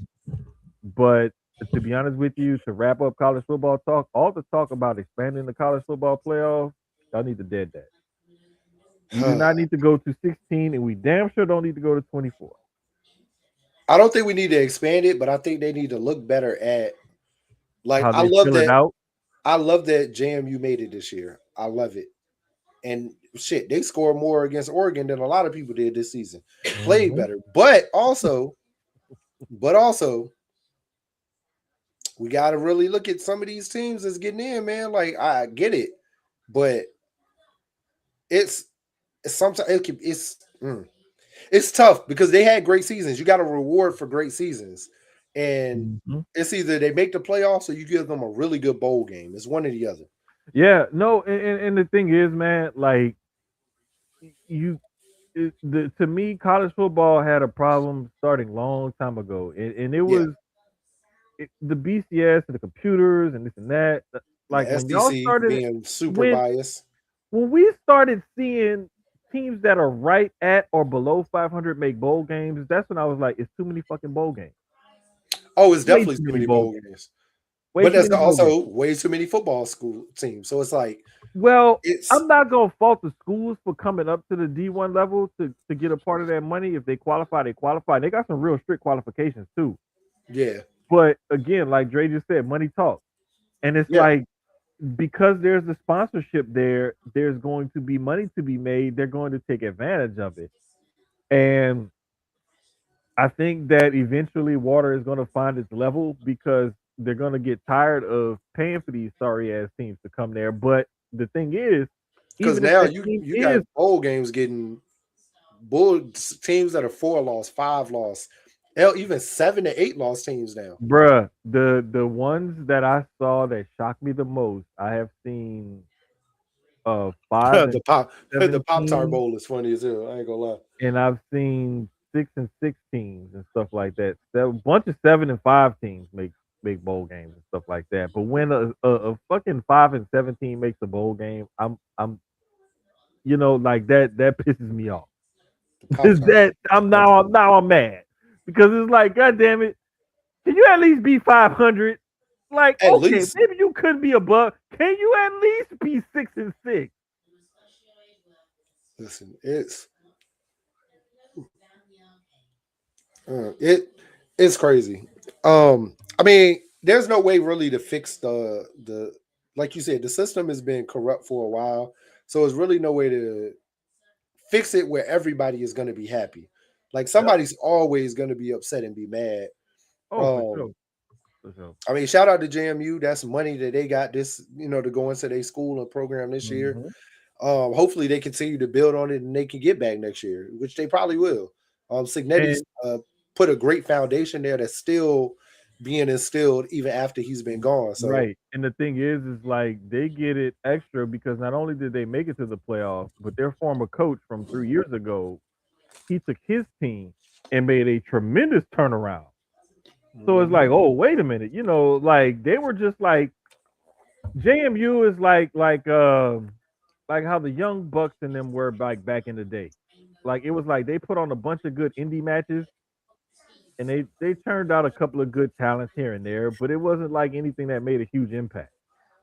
But then it was like, oh shit, like Daniel Bryan and CM Punk, the guy signed to WWE, and oh, like wait a minute, Tyler Black is now signed to WWE, and Kevin Steen is now there, and what the Oh yeah, fuck? They just started yeah, yeah, AEW. yeah. Because Ring of Honor I've always been a huge fan, but That's what I'm like saying. you You had said, like Ring of you Honor had and that talent PWG that and was Dragon right Gate and all that. there, Yeah, and then the Samoa Joes who I always look at exactly. TNA a little different than like the Ring of Honors, of course, because I always felt like TNA was WWE and then there's TNA. But those Yeah. you had the AJ Styles in them who were amazing talents. Joe, who Hmm. was amazing talents, Hmm. because they had those WWE guys who, when they got let go, they still had a lot of time left, came down to TNA and they you know, built and hurt TNA all at the same time. So it was like Right. AJ got great matches with Sting. Samoa had great matches with Sting at that time, who still had a lot. Kurt Angle, The Kurt Angle classic held. triple threat match with Joe, AJ Styles, and Christopher Daniels. I want to say they Oh had my two of god! them. They had Hey, two of them because it was one at people the don't talk one in about Christopher '05, Daniels and I enough. think it was another one the following year or later that same year. Like they had two. People I don't didn't talk real about Christopher Daniels enough. This ain't a bro. wrestling pod, but I will say people do not talk about the greatness of Christopher Daniels enough, and I hate it. I hate it. I love what he's doing with AEW now. I Yeah. think he's in a great role. Hmm. But people do not talk about the greatness of Christopher Daniels enough, man. Bro, He let me was tell you something. he was him. This is one of those things where this is one of those topics that I have in the reserve is like underrated like athletes of our time or that you've seen or that you can remember. And Mm. he's definitely one of those underrated wrestlers because there's always those underrated players from these underrated schools that come out. Like I was just talking to somebody the other day and I was like, do you realize one of the best pass rushers over the last 10 or 15 years, Khalil Mack, went to Buffalo? Khalil Mack actually wore number 47 at Buffalo because on one of the last NCAA football games before they stopped making it, that was his overall rating.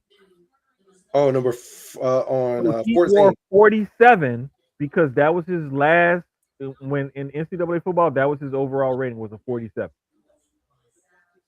It's stuff like that that people like I JJ didn't know Watt that. and Antonio Brown were both at fucking Central Michigan together. Yeah, it's like these are the journeys that people have had in this game. Like, bro, if we want to Some go of back, you really want to. I'm about to say the best. Some of the one of the best wide receivers ever. Not just him. To bro, yeah, I was just Jerry getting ready to Rice, talk about them. I was literally just getting ready to talk about Jerry uh, Rice is at fucking Ocho. Mississippi Valley State. Like, But also, I will say, Wait, up until Ocho and about TJ Hushmanzada, their crazy story is they were both at Oregon I've State, but they were both at yep, JUCOs before they got to Oregon State. uh-huh. But the crazy thing is, up until like a certain point in the 90s, to be honest, the NFL really was drafting from a lot of these HBCU and D2 schools. People forget that majority of the greats from like the 60s, 70s, and about the 80s came from Mm-hmm. HBCUs up There was a until a ton certain of them. point. A Like ton some of of the them. Hall of Famers are from I, HBCUs. man, bro, I was Yeah, just getting ready to McNair, bring that Alcorn point up. State. Yeah, Yeah. so it's crazy how they stopped looking at these schools for talent and they strictly stuck with the D1 bigger I schools. don't And think it's I don't crazy. think I don't even think they stopped looking at them for talent. I think what happened was talent that was going to those schools were getting looked at more by the bigger schools. And I think it was more of a shift in the talent itself choosing these schools as opposed to going to these HBCUs. I think the talent shifted. I don't think the NFL ever stopped looking because trust me, like I hear about it a lot where like a guy that I know through a couple of mutuals, he's a scout for a pro team. And it's on the basketball side, but he's like on the international side of it. Mm. And that's all he scouts is just international games, the international players. He don't scout Especially for nobody basketball. states. He rarely scouts stuff stateside. He just scouts international. You notice there's been more international players coming over to Yeah, play college basketball now? but that's what I'm saying. Like it's not necessarily like there's sometimes where you can like with basketball I can say like internationally, the game has grown to the point where player development is almost better internationally than it is stateside. It's better Hmm. internationally than it is stateside. That's just a fact. But with football, it was a shift in where the talent was going. So there, and even in basketball, there was a shift in the talent going to different schools and stuff. But I Because it think, was the same for a while, HBCUs again, mhm, and the D2s were getting a lot better talent than some of the D1s. exactly, Because and you were looking if you didn't go to one of those top Power Five at, schools, mhm, it was kind of like, because think about it, same thing, 60s, 70s, a little bit of the 80s. yep. The best basketball players were not coming from the Dukes, the UNCs, you got one or two from the Kansases and stuff. You got They were some of the coming blue from bloods, but then you had a lot of players a from lot of like, your best players and dogs were coming from either the ABA because they would go to a HBCU, got no mhm, looks, go into the ABA or the Globetrotters or whatever, and that's where they were getting their looks at. I've watched all these documentaries, yeah.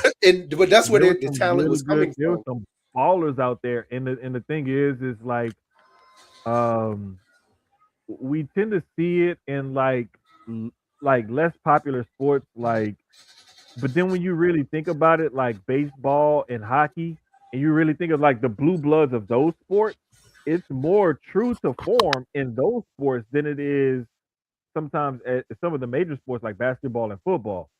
But just seeing the way teams get talent and where they get talent from shift over the years and over the decades is crazy to watch. And the funny thing about it is a lot of people were afraid that NIL was going to help the larger schools because they thought that those schools would have larger budgets. And it's not necessarily about the school itself having the budget because that's not where NIL money comes. NIL money comes from alumni and boosters. Yep. So you could have 75,000 students enrolled and charge each of them $50,000, but that don't mean your school is going to have enough money to pay for players. Now, if your alumni base got some multi-millionaires and billionaires in it, and you could be a little small school with only like 15,000 people enrolled, but you got a rich enough alumni base, or you could fuck some shit up in the NIL market. Hmm. So that's why I always tell people like, hey, don't look at the size of the school or the name brand or that's a blue blood.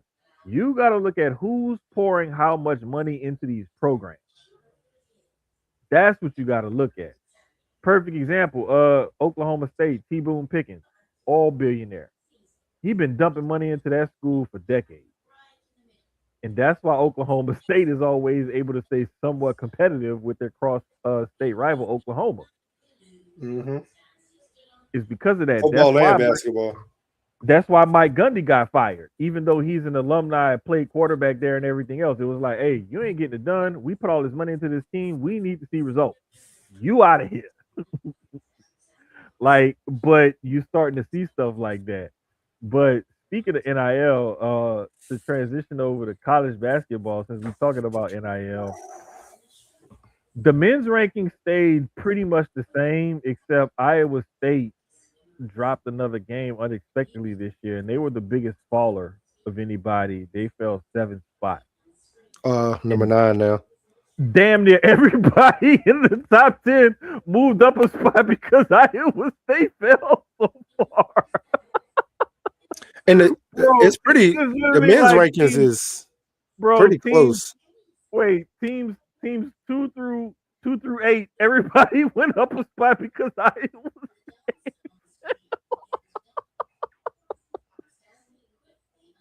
I'm sorry, I don't know why I find that so fucking funny, but yeah, that's what happened. Um, Man, Arizona's on an 18-game win streak. UConn's on a 14. Got Nebraska on a 19-game win streak. Houston on an 11. yeah, Purdue you dropped got a teams game that's out there recently. that's really like balling. Yeah, the men's Um, joint is kind of tight at the top. Like even in that top it's 10, real close. On the like women's you said, side, you drop a game and you like you just said with Iowa State, you drop a game, you going you can plummet. You can fuck yeah. around and plummet. But the On biggest the women's riser side is on pretty tight too. the biggest riser on the men's side was Kansas. They moved up 7 spots in one poll and 6 spots in the other poll. They went from unranked in the AP to 19, 19. and they went from Mm. 25 to 19 in the coaches poll. So that was your biggest mover, biggest faller on the men's side. On the women's side, the top like 6 pretty much stayed the same. Yeah. Um, and then you had the biggest faller this week was Kentucky, and the biggest Mm. riser this week was Baylor. Baylor went up 4 spots, Kentucky fell 4 spots. But Yeah. And it's like you said, pretty much that's pretty tight all the way up until about the same as the men's, to be honest. Um, mhm.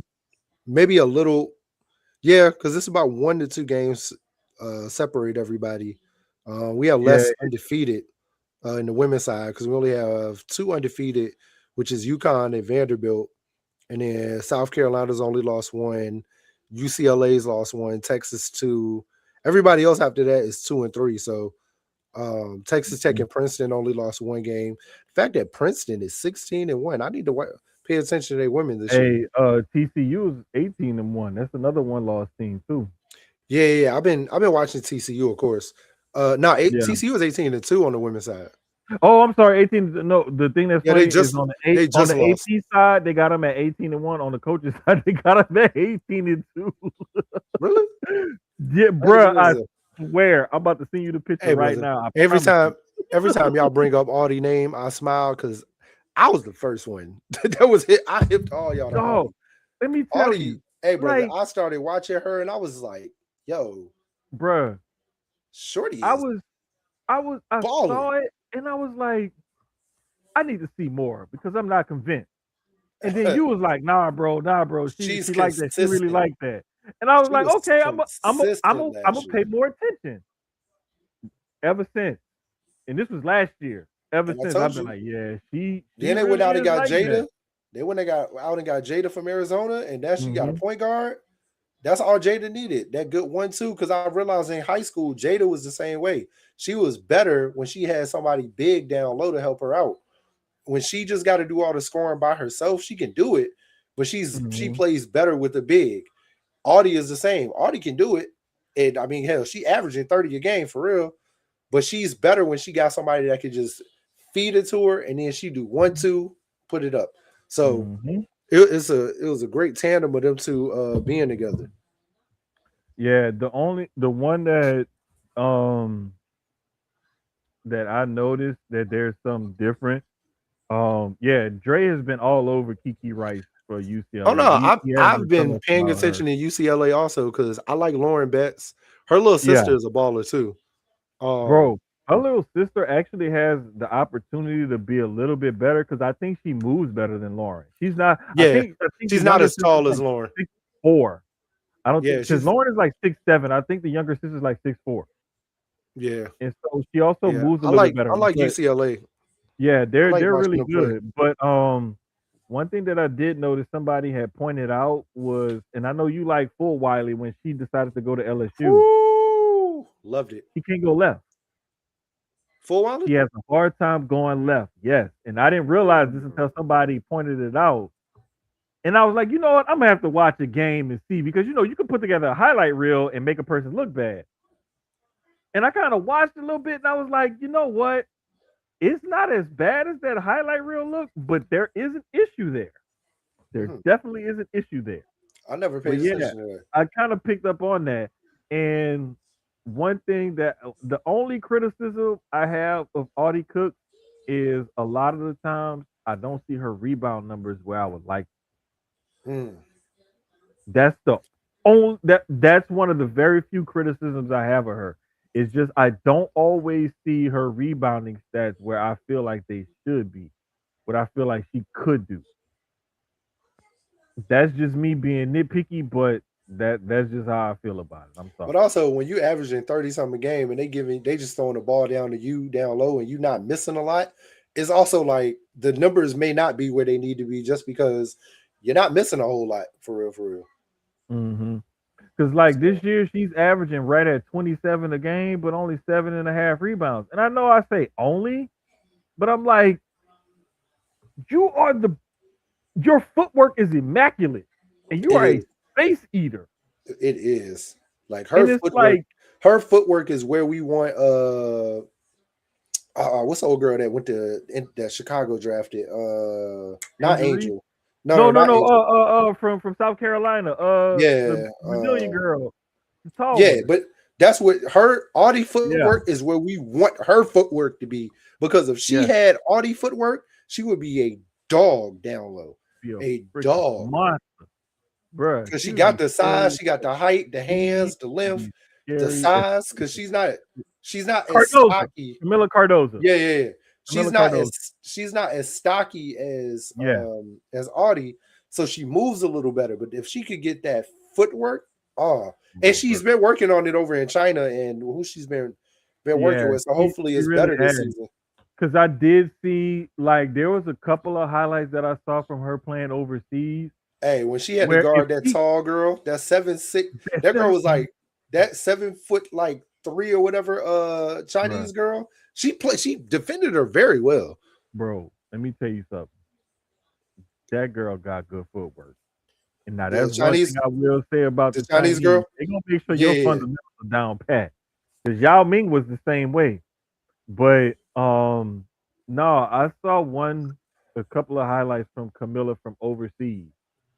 If she catches it deep enough, she like had like a little drop step move to where she just hmm power dribble, boom, body, and go up with it. But it's if she catches it deep enough. But my thing is in the W, you're not gonna have a chance to catch it that deep because these ladies are stronger. So you're gonna hmm have to catch it away from the basket and make a move. is catching it either back down, turn, spin, or face up. Right. It get into the cup. It's So it's it's little things like that, and that's the one thing I it's like certain about watching Unrivaled. I see a lot more of mhm. that than catching it deep in the post. Yeah. Um, I've And I watched a talked about lot. them last week because I finally figured out their fucking like I kept forgetting how their schedule works. And That I schedule wrote is it weird. down to make sure I made a point to tell everybody I last week. believe It's it's just the Friday through weekend. Monday. Yeah. Yeah, it's Friday through Monday. Because I knew it was So on the weekend at some point, but I couldn't remember when. But it's I like Friday watching through them. Monday. Yeah, It's good. It's good ball. I think sometimes it look better than the WNBA, in my opinion. Like it. sometimes I want to say it was last week is when I finally like I was like, no, I gotta remember when they're scheduling, so I need to like write this down, set an alarm, and everything else to make sure because I kept forgetting when they played with. And I was like, they got a set schedule. How come I can't never remember it?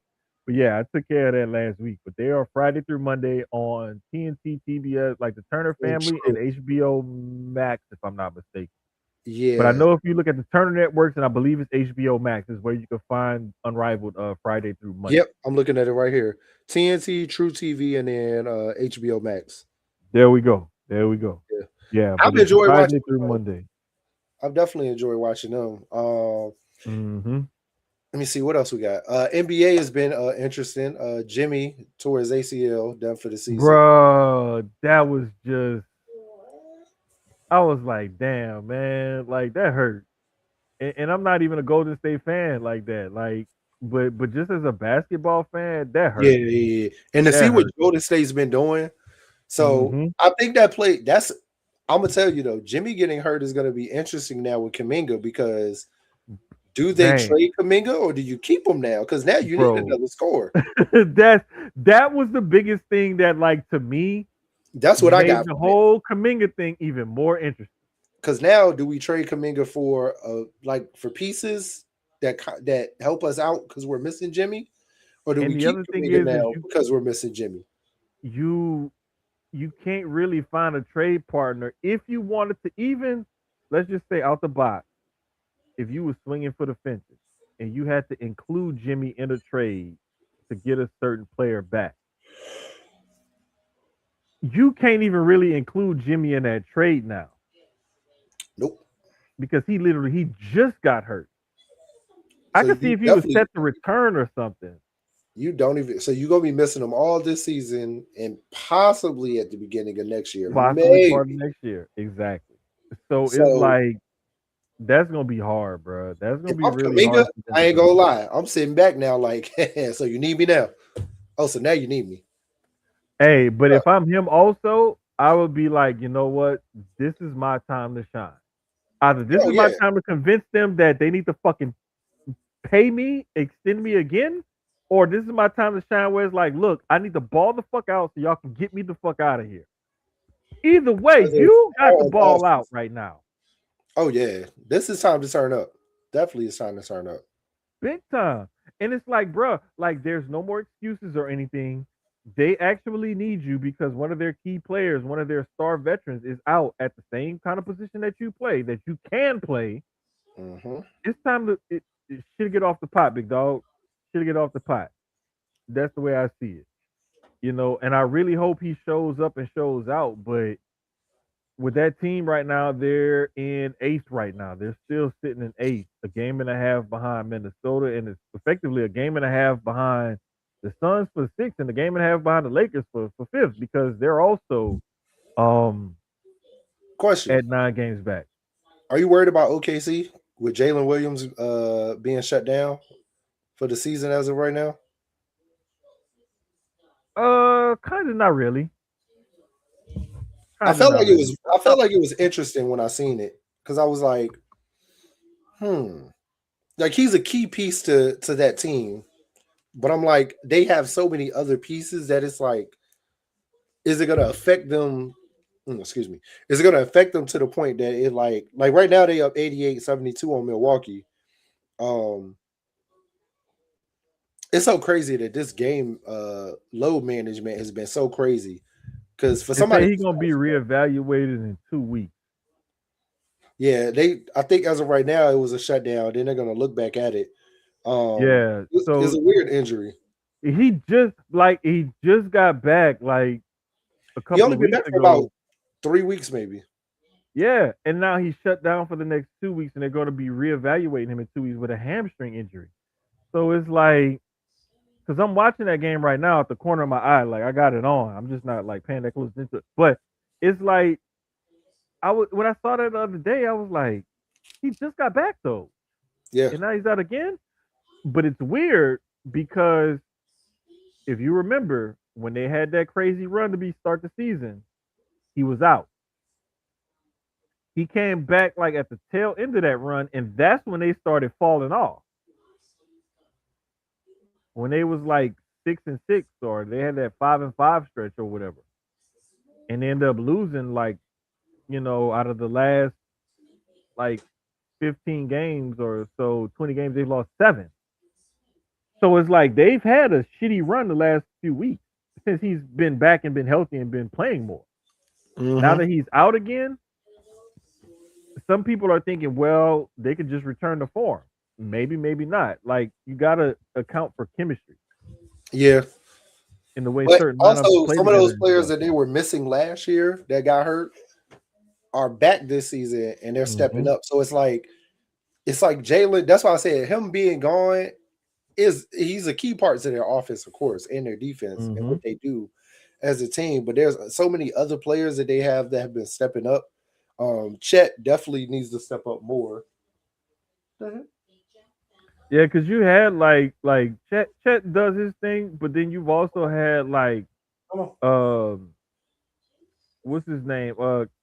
Case and Wallace step up, AJ Mitchell. Mason Wallace. AJ Mitchell was the one I was more talking about. Yeah, Wallace and Mitchell have really like said those two to me have been the standouts that have stepped up so far out of all the backups on that squad this year with Williams being out. It's been Wallace and Mitchell.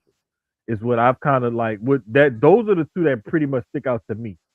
Um, but it's just like the way that team has depth and the way they're more what up, little homie? That those are the ones that I see, and this is why I said San Antonio gave them fits, is because San Antonio has the perimeter defenders Man, I to, love to I play good defense on OKC and put the clamps on them and give them fits. it's so strange for me to say this, but I really like San Antonio. I've hated them for years. And I love the young pieces that they have. Wimby, damn, I always draw blanks, so I gotta start thinking of names. But I like that team though. I really like that young Bro, let me tell Spurs you team with the something. head coach. It's Last it's hard to last hate them. last night they had the Rockets by I think as many as 16, and the Rockets end up coming back, and it was crazy because like I was telling Gresh as we doing the show, like I was flipping. I had NXT on for a little bit, and then I realized the game. I was like, wait, let me put it on the game. So I put on the game, and I'm like, damn, man, the Rockets getting beat up again by the Spurs. And every time I look over at the TV, I'm seeing a different score towards like the fourth quarter. And then I looked up, I'm like, wait a minute, that's not 82-81. That's 8. That's 92-91. I'm like, whoa, wait, they done came back, and it was one of those things where I saw them like getting stops and coming back, but I wasn't like focused, like locked in on the game. They just so happened to come back, and it was mainly because Reed Shepard had went off and Shingun had a good game. KD had an okay game, but it was mainly He's Reed been Shepard and Shingun. Since Shingun been back healthy, that's when it's they crazy started playing because better. the nights where I expect KD to come out and drop like 25, he's been dropping like 17, 18. And then Hmm. I'm starting to realize we're getting to that point, especially for like us, more or less. Because once you got Braun, KD, Steph, Hmm. who is it? Even Levine and them are in that realm a little bit. Like we're getting to the point that might be the end of that. Like, I mean, of the new stars, of course, because there's a huge gap between like the LeBron, the KD, the Steph, the somebody else, and then you get Giannis. You got Giannis, Cat, not Ant. Ant's a lower because he ain't been. Yeah, you got. But Yeah, I know exactly where you go because you got like those certain like star brackets or age brackets yeah, of stars, more the age of the stars. But it's like and the crazy part about it was, Harden's the other one. yeah, Kawhi. exactly. KD was 7 out of 12 last night and had 18 points, but it was those 7 assists that he had that really like And that's what I scared like is that everybody. they're finding ways to do like LeBron. He understands like, man, I ain't gotta come out here and score 25, 30 no more. I could do it, but Hmm. unless I'm needed to do it and the game calls for it because I got the matchup to do it, Luca's gonna give me 30. AR is gonna come Yeah. in and give me 25 to 30 now. I can get more assists and rebounds. He's more in that magic role now where I ain't Hmm. gotta score a lot. I can facilitate, even though Luka's going to run the offense, I can still kind of come down and facilitate also. So it's good to watch them now because even Steph is at that point where I'm not going to score 30, 35. I can when the matchup calls for it, but Mhm. now I'm getting the assists. I'm getting the little rebounds here or there. I'm doing I the can be a the decoy stuff that's sometimes. not, yeah, that's not on the stat. Hmm. Now he's going to be called to score more because Jimmy's gone. But it's it's great to see them do that. Harden, same thing. There's a lot of nights where Harden has more rebounds and assists than he does points. But then those nights where he got to bust 25 to 30. Hmm. Same thing with Kawhi. Kawhi's had his nights where he's had the strong double double or triple double. So it's amazing to watch them transition to a different style of game and still be impactful, but also realizing that we coming to the end. We probably in the next 3 to 5, a lot of them, the top elite stars are gone, and it's now that new class Hmm. of It's top gonna be elite taken stars. over. Yeah, Exactly. like our vets are going to be 6, 7 years in the league now. Yeah. Like And our real star it's vets. crazy to think about it, but like you have it and it's cyclical, and you get those cycles of stars that come in and come out every year, and you see it change over time. And if you watch the games and pay attention long enough, you'll see where guys come in and they have their shine, they have their run, and then they're out of the league, and then it's now with somebody Mhm. else coming up. And it's just one of those things where you have to constantly evolve and pay attention to the game because like the game has changed in a few different ways since I started watching it and really focusing in and pay attention to it. Mhm. And the style of the game has changed, the way the game is covered, media, like everything about the game. And just if you look at just what goes on that 94 by 53, like just that has changed itself.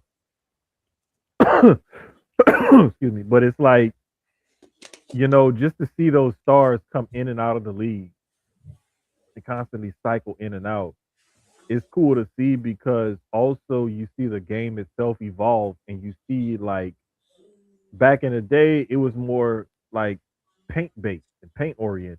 Now it's more perimeter oriented, and the fast break is still like a major part of the game and getting open shots and stuff like that. That's still part of the game, but it's just like sometimes it changes the way and it morphs and stuff like that.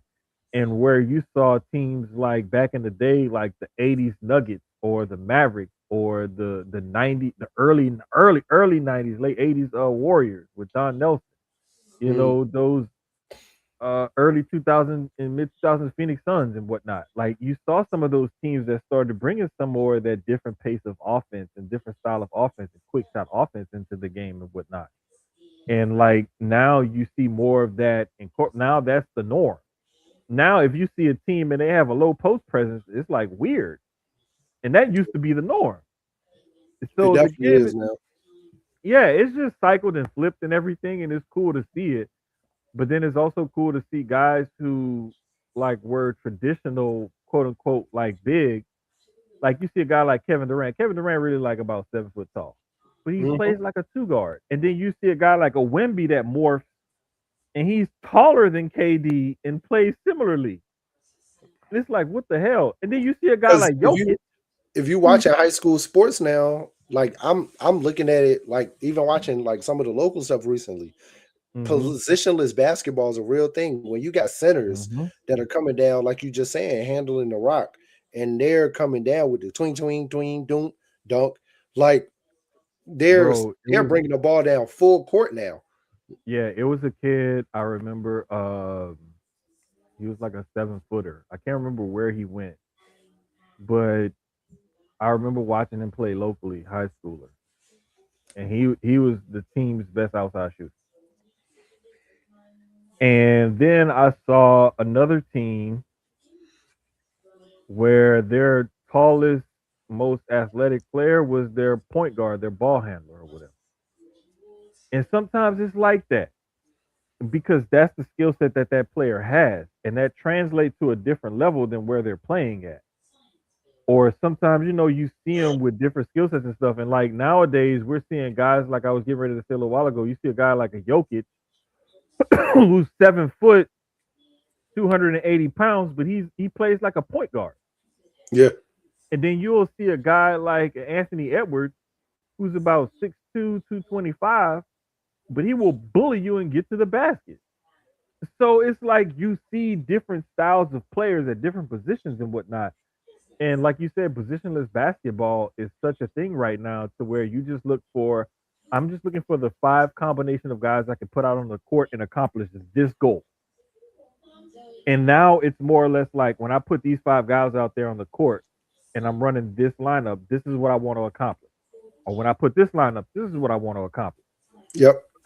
So it's more or less like you build your roster and you coach to your style, your system, and the players that you have, but you don't coach to like I need a 1, a 2, a 3, a 4, and a 5. Like you don't coach Nope. position. You coach for your style of play and what you have in your team. Yep. As far as like what you like you were saying, like what you want to do, what your Mm-hmm. goals are. And it's good to watch because it just shows the advancement and progression of the game. But for some of us older guys, it's like, damn, we ain't nobody down low. You know what I mean? Like, yeah, they ain't got nobody down there banging and grabbing rebounds and stuff. So Yeah, the crazy thing about it is like you can still see some post game, but you may not see it with a traditional 4 or 5 posting up. It may be your two guard that's posting up because he has a mismatch. The guy who's guarding him may be 6'3" and 190 pounds, and he's which like is 6'6", crazy 230. And he's a solid post. He got good post game, so you give him the ball in the post. because now we getting 6'6", 6'7" point guards now. We not getting 6'2", Right. 6'3" guards no more. And then you got some big who may be 6'8", 6'9", but you know what? He may not have a post game or this or that or a physical, but he's a stretch. He can step out and shoot a three. Look at fucking Jaren Jackson Jr., Defensive Player of the Year. This guy averages like 10 rebounds and at least 2 or 3 blocks a game. He's like what 6'6", 6'7"? I think he's like 6'9", maybe 6'10", because he was taller than what I thought he was at first. No, he is like 6'. You're right. You're right. You're right. He's like 6'9", 6'10". But you know what? He can step out and shoot a three now because he developed that part of his game because he knew, like, I'm not an inside threat. What can I work on to make me more of a threat on the offensive end? He was like, you know what? If I step out, be able to shoot the ball and stretch the floor, I can help my team more. Like, that's the kind of development and involvement in the game that I like to see, that I'm not going to be the old man yelling, get off my lawn, and I want my old. No, like, enjoy the game how it is and how it's evolving. And that's right now what I'm doing. That's why I love watching the women's game. I love watching the men's game. I love watching both because I love to see how the game is growing and evolving on both ends. So, but yeah, man, this has been a great episode 105. 105. We'll be back next week, episode 106. We'll have a Super Bowl matchup. We'll have a Listen, I want to say it's sometime this week or this weekend when college guys have to declare for the draft or something. I oh yeah, can't remember when that date yeah. is. I forgot to look it up before we got on air, but like that date is coming up soon. And so Yeah. once we get past that date, then we'll know who's declared and everything else and who's actually going to Better be staying and so on and so forth. better eye on where people possibly could go and who might Right. because then by Right. also hopefully by the end of the weekend, a lot more of these coaches openings should wrap up also. By the end of the weekend. Hopefully, but I really I think think the Steelers and Ravens are going to wait more or less closer to the Super Bowl. we may have a couple of them that may wait till Super Bowl time or just after before they decide to do something. We're not sure, but I'll say I think we had 4 out of the 10 fields so far. I think we may get at least 2, maybe 3 more this week. I think we might get 2 or 3 more this week. I'm not quite sure. I'm just saying we might. It's interesting that the Cleveland job is still open. The Miami job, certain jobs is actually interesting. I understand the Ravens is more on the ownership side. The Steelers is more on the ownership side, and possibly that Cardinals job. The Raiders one could also. I mean, we know that. And then I think to me like the Cleveland job, the Miami one, some of those other ones I thought would have filled a little quicker. On the Buffalo one is definitely going to be on the ownership side. I like I said, I think that's Joe Brady's job. He interviewed for it today. Um, so I think that one might fill in a day or two between him and Dayball. I just think they just are going to look at who they like more. Personally, I would go with Brady, but it could be reasons that they're not. Dayball and Salah would be an interesting tandem together. I thought Salah and McDaniel also, but I like McDaniel to the Chargers. So right now we have the Cardinals, Browns, Raiders, Ravens, Steelers, and Bills. Those are the ones that's still open. All great jobs. I mean, to be honest, I don't think there's I mean, if you rank them, of course, you got to. I think Browns and Raiders are clearly at the bottom of that. Miami right above them, and then it kind of like Cardinals from there. But I would say Ravens and Bills are at the top. Steelers You third. have NBA MVP. I'm sorry, MVP caliber quarterback. Yeah, I would say the next level. Cardinals might be 3. It depends, man, because if you look at Cardinals, Browns, Raiders, and Steelers, like you look at the Steelers and it's like, okay, if Rodgers comes back, we got a little something for maybe a year, but then we got to find a quarterback. But it's like we got a defense, we just got to find a quarterback. Cardinals and Steelers might be about even if Rodgers comes back. Right, and then with the Cardinals, it's like, okay, can I coach Kyler or are we going to get rid of Kyler? Yeah. So those are probably 3 and 4. They can interchange. However, and then with the Browns and the Raiders, to me, I see those as the last ones because it's like I got Miami situation. No, Miami already got healthy. Remember from Green Bay? Oh yeah. You're right. I forgot. Yeah. So it's like looking at just the openings that's left. The reason why I got Browns and Raiders at the bottom of those rankings is because the quarterback situation is a little less settled. Even though it's the Browns and Raiders. You think you may have one with Shador, you're not sure. I like the Browns though. Like I said, for me, that defense is ready. And that's where I have the Browns. I think they could be ranked higher than a lot. They could almost be ranked higher than the Steelers. I mean, if you want to be honest, they could damn near be third because if you get, let's say Shador is your guy, going off of what we just seen from when he started or when he got into the rest of the season, the right coach comes in and you build upon that more. Just like here, this is another thing that we can do.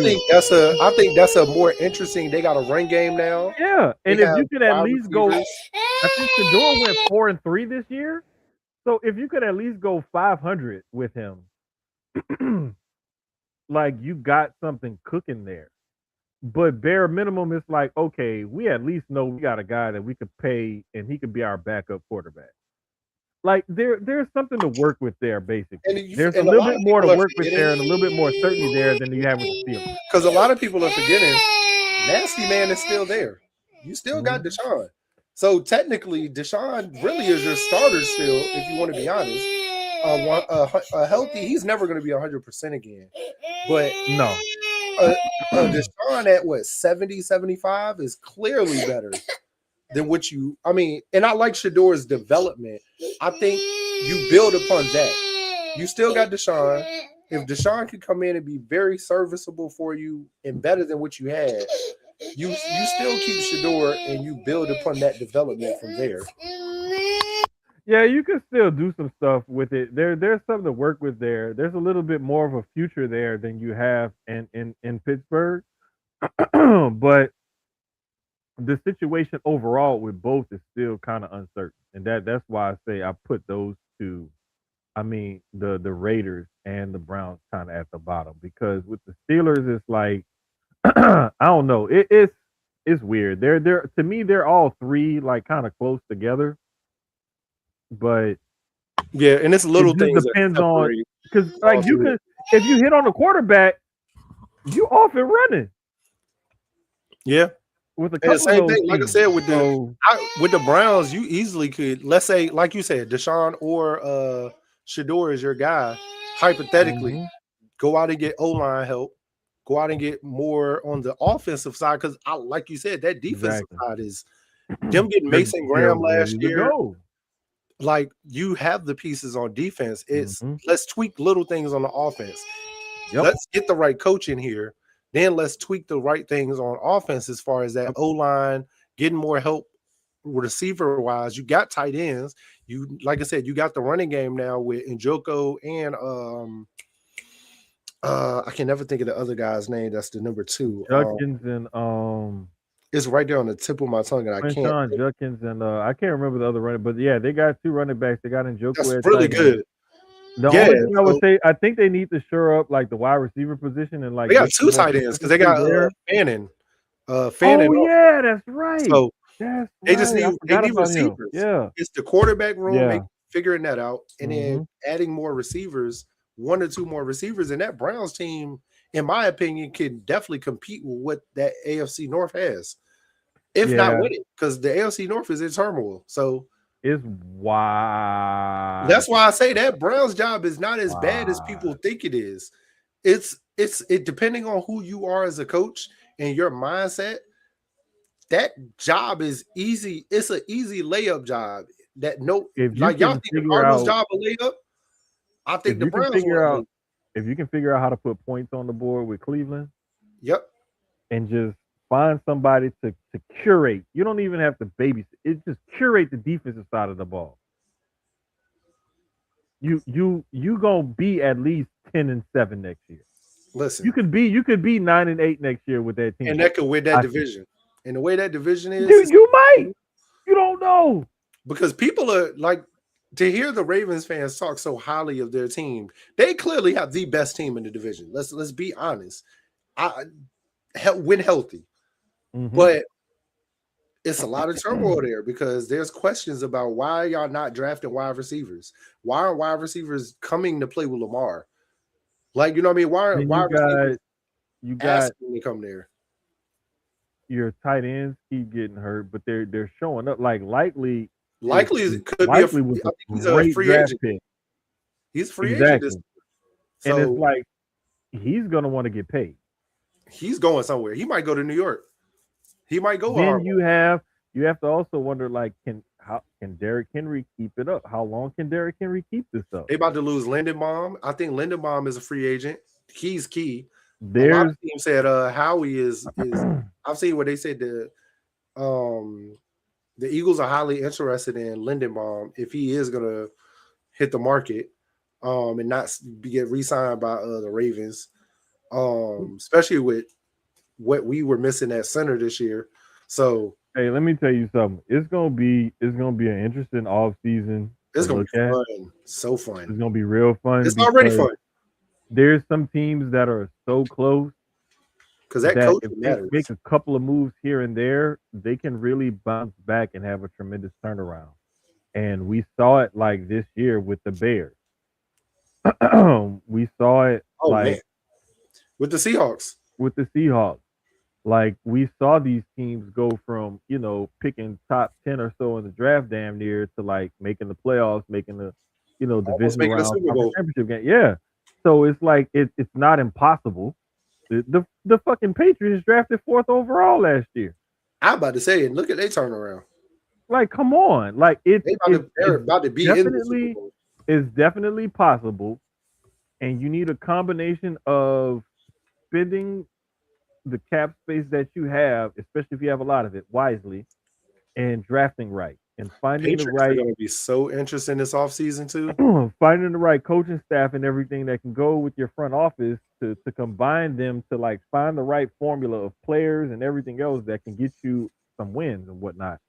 And they've definitely done that. And it's just going to be interesting to see who's the next team or two that's going to go from missing the playoffs to making the playoffs next year. And then conversely, who's going to be the team that made the playoffs this year that's going to miss out on it next year? Or a team that made the playoffs and they just going to get over the hump to get where they need to go. I know one team for sure that made the playoffs last year that everybody thought was going to make it again this year, the Kansas City Chiefs. Like those injuries were so key for them. The Detroit Lions, them bringing Bieniemy back, that can help them out. Them going to get another high draft pick again. That's definitely going to help them out. like the Chiefs are one of them teams. Like Mahomes coming back healthy next year, it's gonna be scary. Depending on what the Ravens do, the Lions, the Bills, like these top teams that were not there this year, 9 times out of 10 are probably going to be back next year, possibly.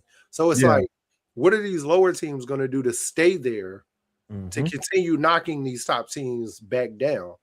You know, we're looking at a Washington team that needs to add a couple pieces, but they could be right back where they were from last year. They're another team that had some injuries that slowed them down this year. A Dallas team that it seems like they're figuring it out again with Schottenheimer, and they might be able to get over that hump that they've been missing, or even making the playoffs, but still getting over that hump. So it's going to be very interesting this offseason to watch pieces move around, because that George Pickens piece is big for them, whether they keep him or not. I think they need to, and this is even coming from somebody that's a division rival. Like, them keeping Pickens is key to that offense and what they can do with Dak, what they can do with the run game, what CD is able to do in general, because it helps CD out so much having Pickens. So yeah, he definitely had a good year this year. He want to go, and he said he don't mind going back to I think he said Pittsburgh to play with DK. He wouldn't mind coming to us to play with AJ. He knows that if I have another dog on the other side, I'm more productive than if I love him. I'm not gonna lie. And it's like I want to get paid, but at the same time, I know that I can keep more of my check and earn more of it if I have another dog on the other side. Because now my stats, finding that happy medium. Finding that happy medium is where he needs to be at. Because the crazy thing, I love that he wanted to come to Philly. Him, AJ, and Vontae, bro, that would be amazing, because we don't have a number 3. So him or Vontae easily would slide to 2 and 3. Hell, in some games, AJ is a 2 or 3. You know what I mean? It just depends. Like, that would be, the rich keep getting richer. I can only dream. But it was beautiful to see that was one of the destinations that he had on his list if he isn't to return to Dallas. So yeah, but like, again, it's gonna be interesting to look at. But that is the show for this week, y'all. Episode 105 of Sucio Sports. We'll holler at y'all next week for episode 106. We'll definitely have a Super Bowl preview going. So next week, episode 106, we'll holler at y'all later. I need Still from Houston. water. Still from Houston.